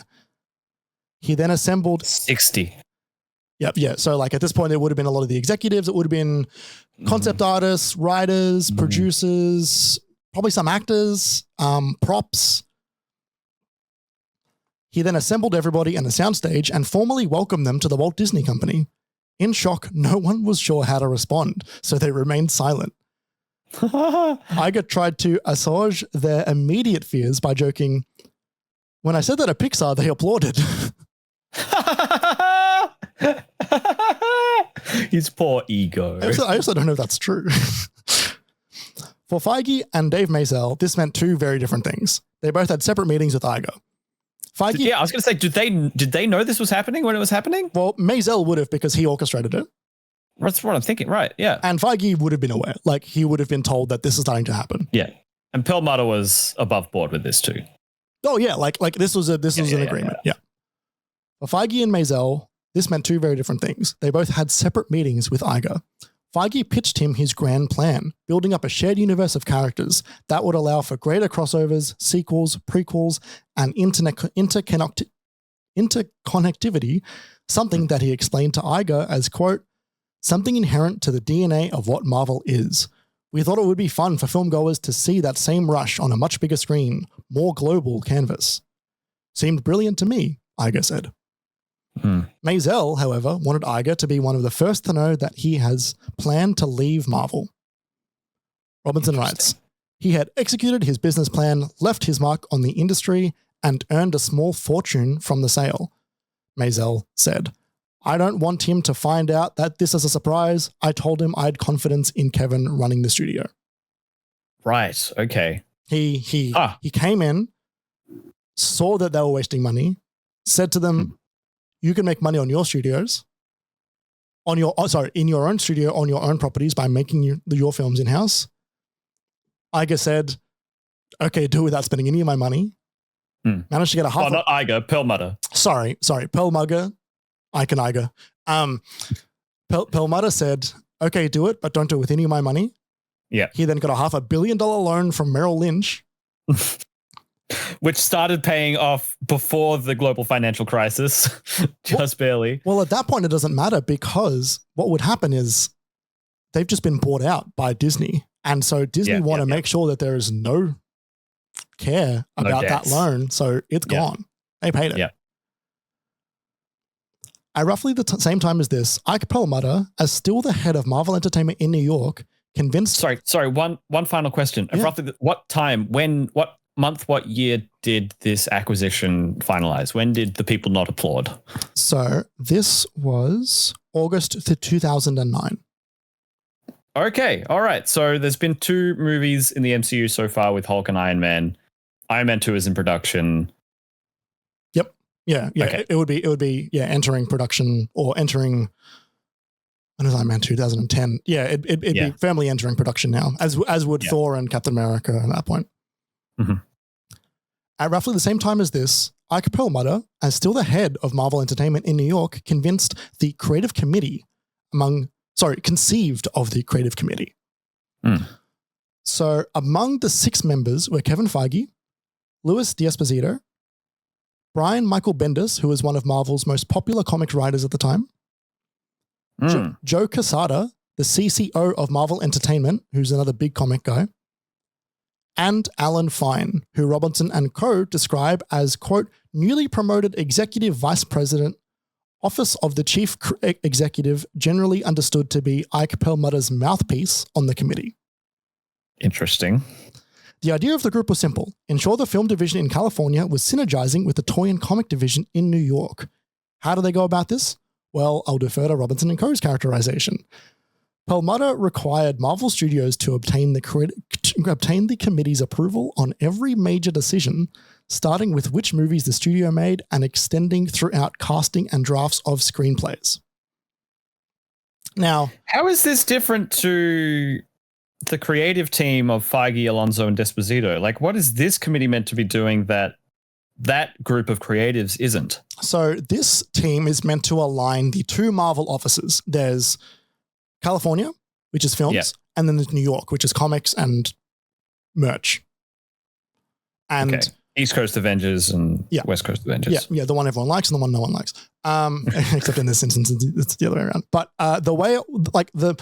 the reason being is that one of the biggest reasons that they were struggling so much during the time of the licensing films is that it wasn't just that they weren't able to take a larger percentage off the film's profit, but they also didn't have any insight into who or what the movies were going to be about. So they couldn't plan toys. Oh. There are movies coming out. That's so dumb. It's so dumb. There were movies coming out that they had no idea. Well, not no idea, but they didn't have enough time to get toys in production for the release. Yeah. The comics were a different vibe entirely to the films. Mm-hmm. The films were a different vibe to the films. Mm-hmm. And so the consideration behind it was that they wanted Marvel Enterprises to be aligned with what was going on with Marvel Studios, or specifically, they wanted Marvel Studios to be aligned with what Marvel Enterprises wanted to happen. Craig Kyle is quoted as saying that Feige wanted, quote, what Pixar had. How do we develop a brains trust where the most knowledgeable minds of the company can gather and offer insight? The idea behind it was, let's just get our best together, speak frankly and productively, and make the best damn films we can. The dream was a great one because Pixar's model, most of the time, is a beautiful and perfect one. Ours would not turn out to be that. Here's an excerpt from a Bloomberg article that was what it was like to work with the newly formed group.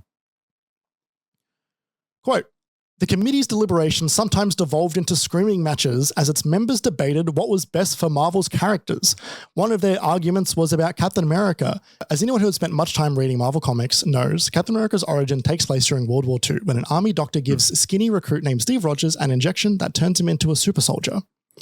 There were some people at Marvel who feared that setting Captain America, the first Avenger, in the 1940s would alienate young audiences.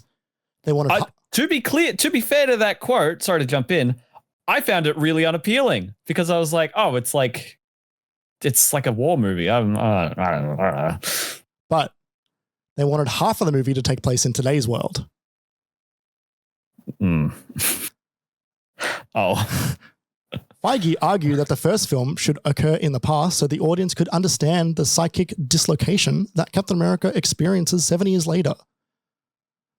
Kevin lobbied very hard for this, Quesada says. I felt strongly about it as well. It was the right thing to do. There was no way that Steve Rogers you see in Captain America resonates as much with an audience if you don't see that first movie and really understand where he's coming from. 100% correct. Just so on the money. Yeah. Another example, which we'll talk about in greater detail when we get to this film, is a story that Drew Pearce, a Marvel writer who was working on Iron Man 3 at the time, Robertson and Co. quotes, not to throw anyone under the bus, but the notes we got from the creative committee were more extensively brutal from what I could feel like Ike access, if you know what I mean, said Pearce, referring to Ike Perlmutter. There was definitely a giant pushback that we were just making, I think they called it an 80s buddy cop movie. And I was like, cool, let's make an 80s buddy cop movie. It's sort of the vibe of Iron Man 3 to an extent.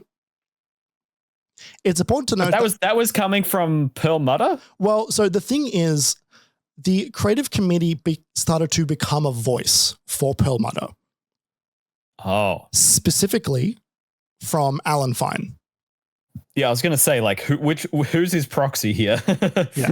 It's important to note that while the committee are a group of 6, nearly every story in Robinson & Co.'s book, and there are a lot of them, had pain points that seemed to stem from Alan Fine. He was the one, as the sit-in for Perlmutter, would cause everyone else headaches. He would also include things like not approving toys for Black Widow for Avengers movies because, quote, girls buy dolls. And even changing the ending of Iron Man 3 to reduce the size of Rebecca Hall's character, who was meant to be the main villain, so that Guy Pearce's Aldrich Killian will be front and center. The same reason as before, quoting a memo he received after finishing the script, writer and director of Iron Man 3, Shane Black, reads, quote, we've changed our minds because after consulting, we've decided the toy won't sell as well if it's a female. That sucks. I always thought that character was such a random loose end in that movie. Mm-hmm. God, that sucks. There's a lot of problems that the creative committee caused over their long tenure as somewhat annoying note givers at Marvel, and I'm not going to go into all of them here because honestly they belong in the episodes of the movies that they are attached to. But to push along, I'm going to share one more example. During the development of Guardians of the Galaxy, as per the norm, the creative committee had notes. The war between Marvel Studios and the creative committee had become so ongoing, the proxy war got to the point that the committee were expecting Guardians to fail. And it was and it be something they could blame on Feige. Becoming more and more frustrated with them, Feige and Desposito pushed back on their recommendation, to which the committee didn't argue, hoping for Feige's first misstep in the committee's inception. Robinson and Co. quote James Gunn saying, every problem I had on the first movie was because of this weird entity that would stop the conversation between director and producer. I'm really grateful to have Kevin be the guy. At the heart of it, Kevin loves movies, and that's what all we're trying to do, make great pop cinema. They were a group of mini comic book writers and toy people. Kevin and I were brain surgeons performing surgery, and we were surrounded by a group of podiatrists. That's so funny. James Gunn's so funny. That's really interesting too, because you said Feige and Desposito pushed back on this particular instance of whatever argument they were talking about, which is interesting because they're the two people that we really spoke about before this, and the others were sort of introduced into this story only as part of this committee. They were just inserted out of nowhere, being Joe Quesada, Brian Michael Bendis, Craig Kyle, and Alan Fine. And it's so interesting that the way you've presented that, or the way that quote presents it, is 2/3 against Feige and Desposito. There was a feeling that there was an equal sharing of minds there, but it also meant that no one's idea, I think, could be pushed back on, especially because Alan Fine was basically repping Iger. And Iger or sorry, Perlmutter. And so for Perlmutter to have his rep be the one that is causing the most issues, they sort of have to just stick around with it.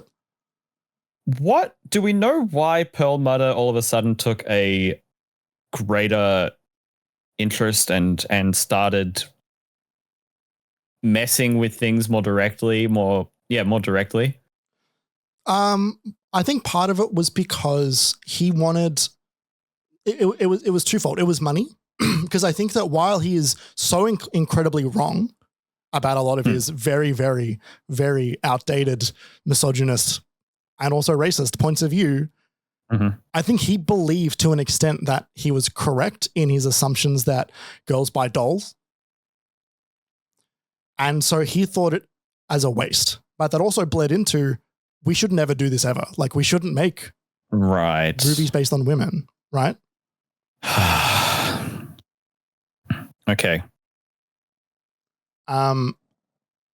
Sorry. And because now that Marvel is owning the production of all these movies, it's not like that's Sony's problem. They can deal with it. That's Fox's problem. It's like, no, we're doing this. We wanted to make, and it made us money, and we wanted to get even more successful. Okay, maybe I need to pay attention to this. Yeah. Or maybe I need to be seen to be having some input in this. So I'm going to try and do something.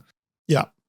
Sorry, it wasn't Craig Kyle. It was the Marvel Comics publisher, Dan Buckley, who was in it. So another Joe Quesada type.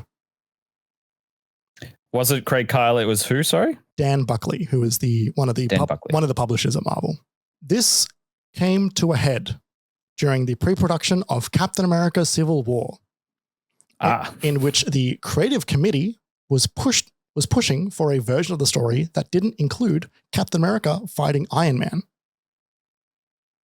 What? But instead, a group of super soldiers. Oh man! So. This is because... You asshats! I know. And this is because Downey cost a fucking boatload of money. And this wasn't a part of his original contract. And so they would have had to renegotiate. And Downey was... Wait till the creative committee hears about looping in Sony for Spider-Man 2. The Russo brothers were so against this, they threatened to leave the project if they couldn't get their way. Good. This led to Feige finally having enough and going straight to Bob Iger. Oh, he went over Perlmutter's head. Mm-hmm. Whoa. Iger wrote, my sense... And this is after the success of Winter Soldier and the Avengers. This is after 2 different Avengers films. And after Age of Ultron as well. Yeah, Civil War. Wow. Okay. And this also would have been the time that they started to look at the Russo brothers and were going... Maybe we need you for our next 2 Avengers films. Because they would have been... you guys seem to be really getting it. And they were announced at that point. Infinity War and Endgame were announced really early. Not with the Russos, but the projects themselves were. Yes. Yeah. Iger wrote, my sense was that the strained relationship with New York was threatening his continued excess, his being Feige's. I knew I had to intervene. And so in May 2015... I made the decision to split Marvel's movie-making unit off from the rest of Marvel and bring it under Alan Horn at the Walt Disney Studios. Kevin would now report directly to Alan and would benefit from his experience, and the tensions that had built up between him and the New York office would be alleviated. This meant that not only was the creative committee entirely disbanded, but Feige would no longer be reporting to Ike Perlmutter. Yeah. Wow. Alan Horn, was it? Alan Horn, yeah. He's been a Disney guy for like longer than I've been alive. I don't know if he's still there, but he's around. I was going to say, do we have an understanding of how that relationship was with Feige and Horn? Infinitely better than what it was with New York. Like if there was any issues, then it wouldn't matter compared to what they were coming from. We will hear more about specifics of Ike Perlmutter's interference in some later episodes, including the time he tried to fire Feige. But for now, jumping ahead to as current as we'll get in this episode, and to cap off his story, in March 2023, Perlmutter was fired from his position as chairman of Marvel Entertainment by Bob Iger. This came after Iger's retirement and subsequent unretirement as the head of Disney during COVID, and after Perlmutter failed to get one of his buddies a board seat at Disney. In an attempt to try and begin a takeover, I know, right? Jesus. Perlmutter sold his entire stake in Disney for almost $3 billion. So during the time of Iger being gone. Which was when? When did Iger... During COVID. Okay. Perlmutter tried to wrestle control of Disney. Christ. That's such a... This is a very... Hey, Stan, let's renegotiate your pay move. Yeah, fuck around and find out. Exactly. Tried to... Jesus. You idiot. Jumping back a sec. I don't remember how much you remember of Civil War, Kerry, but they actually include a secret super soldier plot in the film. They do. There's a bunch of flashbacks of Bucky training that exact group. But the implication being that Zemo is going to unleash them and cause chaos over the world. And a third act twist, Zemo shot each and every one of them in the head. Yep. Take that, super soldier storyline. We're definitely going to talk about this in greater detail during the Civil War episode, but you got to wonder how much of Zemo shooting the super soldiers was an explicit fuck you to the Marvel Creative Committee and the toy guys who were trying to overrule the creatives on a film. Yeah. It could have been any MacGuffin to get all of them there at the end of that, in the middle of that third act. Mm-hmm. Yeah, that's so funny. In a wild, absolutely wild turn of events, Kevin Feige has actually pseudo reinstated the creative committee recently. When? This time called Marvel Parliament. This is post Perlmutter. Right. This time it involves exclusively Feige's inner circle of producers. When it was introduced, It included Steve Broussard, who I mentioned earlier. Okay. A producer named Eric Horseman Carroll. Another producer named Nate Moore. Another producer named Jonathan Schwartz. And producers Brad Winterbaum and Trin Tran.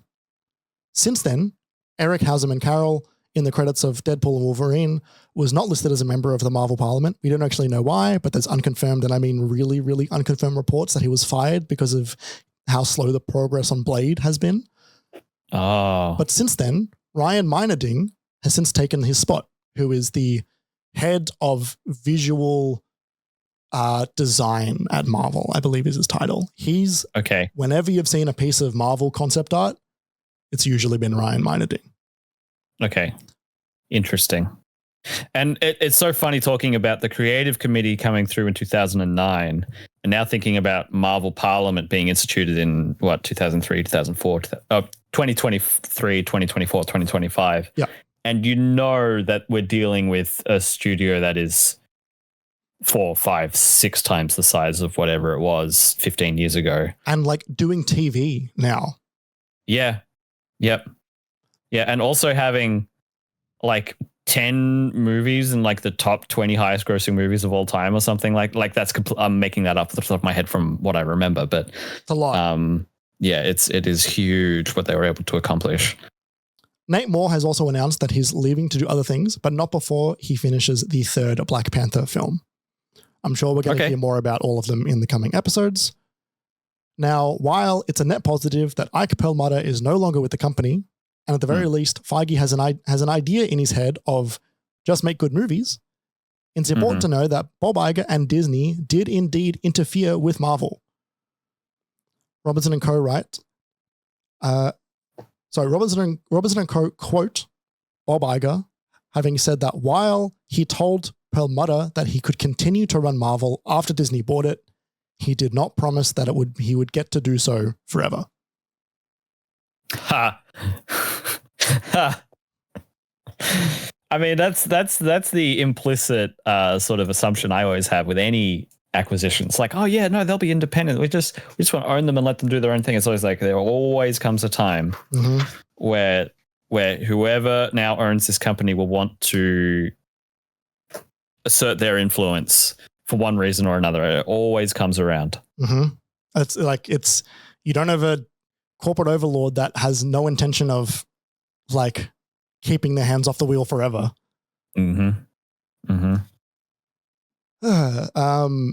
Wow. Sources: The Reign of Marvel Studios by Joana Robinson, Dave Gonzales, and Gavin Edwards, often referred to in this as Robinson & Co. The Story of Marvel Studios by Tara Bennett. Comic Wars, Marvel's Battle for Survival by Dan Revive. Marvel Comics, The Untold Story by Sean Howard. And we have Den of Geek, CBR, Hollywood Reporter, Variety, LA Times, New York Times, Slate, kidsfirst.org, the Corporate Directory of the U.S. Public Companies 1995, the AWL, Superhero Post, Washington Post, EW, Bloomberg, Columbia College, Cinema Blend, Deadline, and CNBC. Holy shit, Jeremy. That was a whirlwind. It's a lot, huh? We just whipped through 45 years of Marvel history. We didn't even mention the Infinity Gauntlet once. I know. What kind of Marvel podcast is this? But it's so funny how like call the committee. Yeah, call the committee. There are so many things happening. Yeah. Always. Yeah. Like from bankruptcy to finally being able to make their own films and then immediately hamstringing themselves. Mm-hmm. And then Disney. And it all finally comes together sort of after it's already sort of falling apart. Yeah. Yep. And we didn't even really speak that much about how they make their films. True. No, I mean, that's what each of these next episodes is going to be about, episode by episode, right? Yeah. But and I can't wait for that because there's so many stories about Iron Man and how that was such an oddball movie production. Yeah. But wow. Yeah. Do you have any closing thoughts? It's fascinating hearing about Kevin Feige's dedication to like doing a good job and making a good impression and stuff like that. Like he really did himself a service by being a good worker to people who seemed to have a decent head on their shoulders at the time. But it's so interesting because it really wasn't. I mean, I guess it was 25 years ago since X-Men, which it feels like in the grand scheme of this whole story doesn't seem like that long ago. But in a person's life and in a person's career, that is a long time. And it does strike me as fascinating thinking about how in relatively quick succession we went from sporadic slapdash scattershot hits with all the movies that were being licensed out in the thousands to a really focused, inventive, risky plan to make a shared universe with the dregs of heroes that you had left, and then pulling that off so successfully that you completely rewrite the trajectory of what Marvel is and is going to be and where it's going.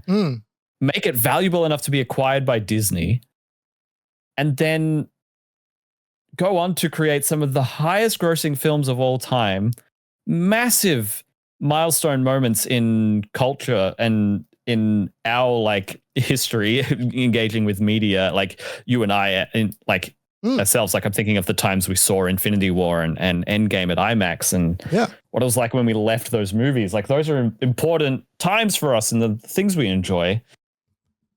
And then another 6 years after that, it feels like so long ago. It feels like another era completely. And you know, COVID was in the middle of that. That affected everything in different ways. But it is so strange to think about how far we have come and yet how far away from the success of what I would now refer to as the good old days we are. How far away from that we are right now. Yeah, and it's fascinating as well because like there is still some part of me that like is in shock that they built up that story in the way that they did to the point where, like, as someone who grew up reading, you know, thousands of comics, like that general knowledge around a character named Thanos and the Infinity Stones is like assumed at this point in general culture. And like, because the amount of groundwork they have to build to get to that point and the amount of success that you need to have to allow that to take hold. Yeah. Like consistent success is like unbelievable. And it's funny because I remember messaging you as I was getting to the end of this book, or specifically the Reign of MCU book, about how, not that I was primed, but I was ready to understand, or like I was ready to have like not a takedown, but like an understanding of Feige in a way that I felt like I wasn't really getting until now. Right. But it's shocking how like not simple in any negative way. I mean, but like he is concise and pretty consistent with the things that he wants to do, which is make good movies.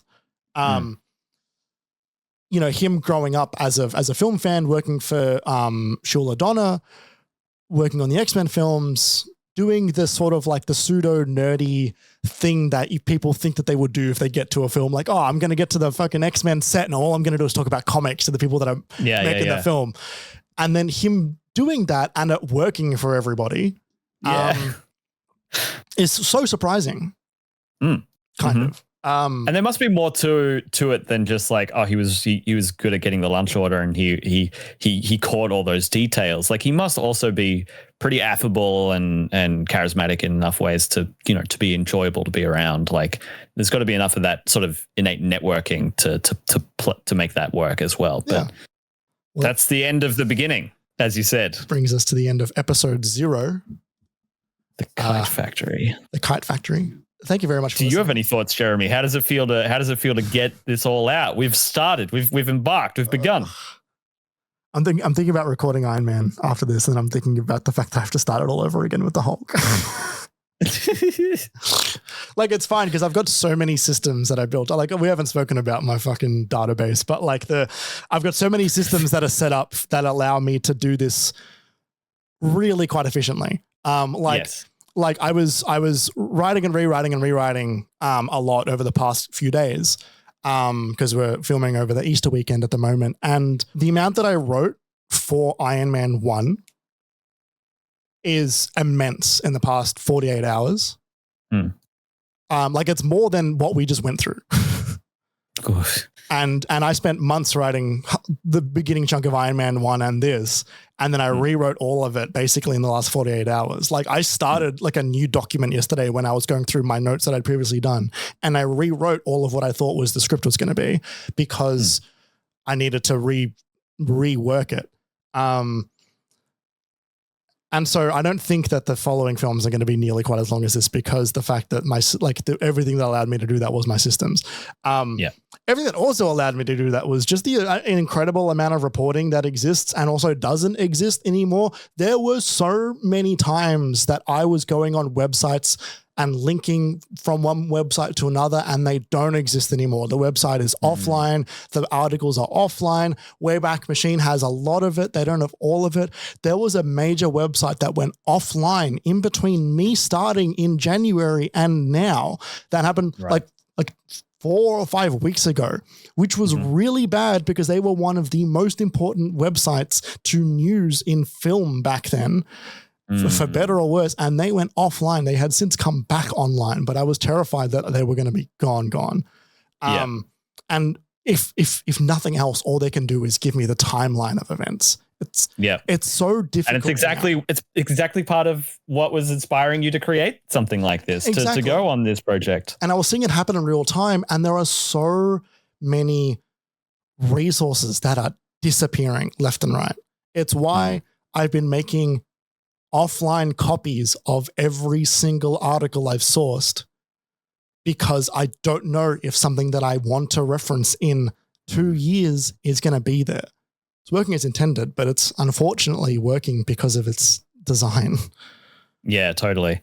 It is quite labor intensive. I mean, props to you, Jeremy. This is an immense amount of work. I know I said it at the front, but yeah, it's not just all the research you've been doing, but yeah, I think the audience has just got a glimpse into some of the work you've been doing. Like all of the different sources you just listed, all the different ways you've been creating your database so you can reference things. So going forward, we can understand who was working on what and when they started where and when they stopped working with what and like all of that stuff. Like it is not simple. There's so many moving parts in this. And, I'm so excited to start breaking down the movies and seeing how things develop and change and get refined and get broken down. And it is going to be so frustrating and good and interesting to get to Civil War and Homecoming and to start talking about Marvel making the deal with Sony for Spider-Man and like all that stuff. I think the general audience has a rough idea of.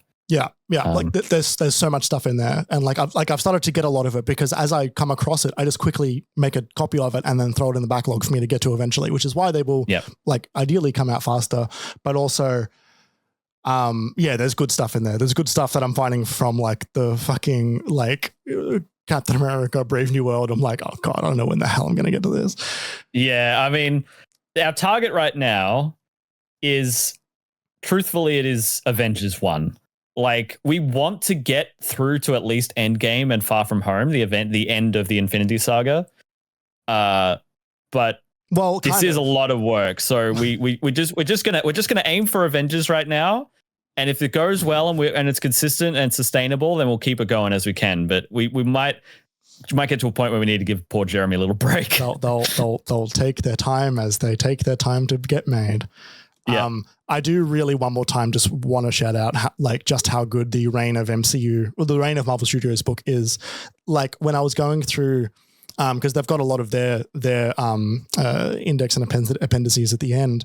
When I was going through it, there's a lot of just their own interviews that they've been doing with you know, hundreds of people. Like, you know, interviewing Avi Arad, interviewing Dave Maisel, interviewing a lot of the big names that we've spoken about in this episode, and going forward, you know, with actors and producers and writers and directors and stuff. There's a lot in there that's really, really good.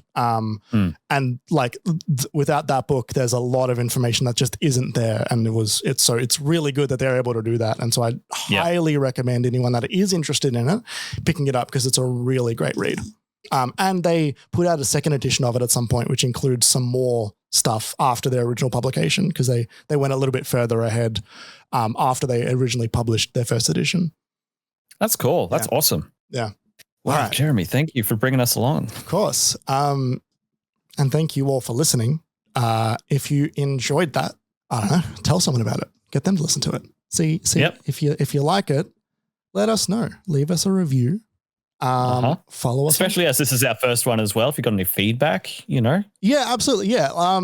You know, like you can hit us up on social. You can. There's a comment section on the website. There's a comment section on the website. You can email us directly. Our email's on the website, like the contact emails on there. There's a plethora of places. And if you can't figure out how... said the website? Yeah, I said at the beginning, minimap.com.au. Yeah.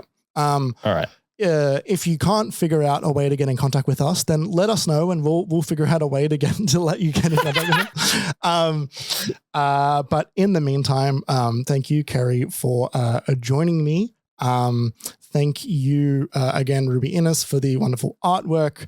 Thank you to all of the writers from all of the sources that I have mentioned. They will be in the description. And as always, thank you, archive.org. Yes. Yes. And thank you, Jeremy, for all your hard work. Of course. We'll see you in episode 1, Iron Man. Iron Man.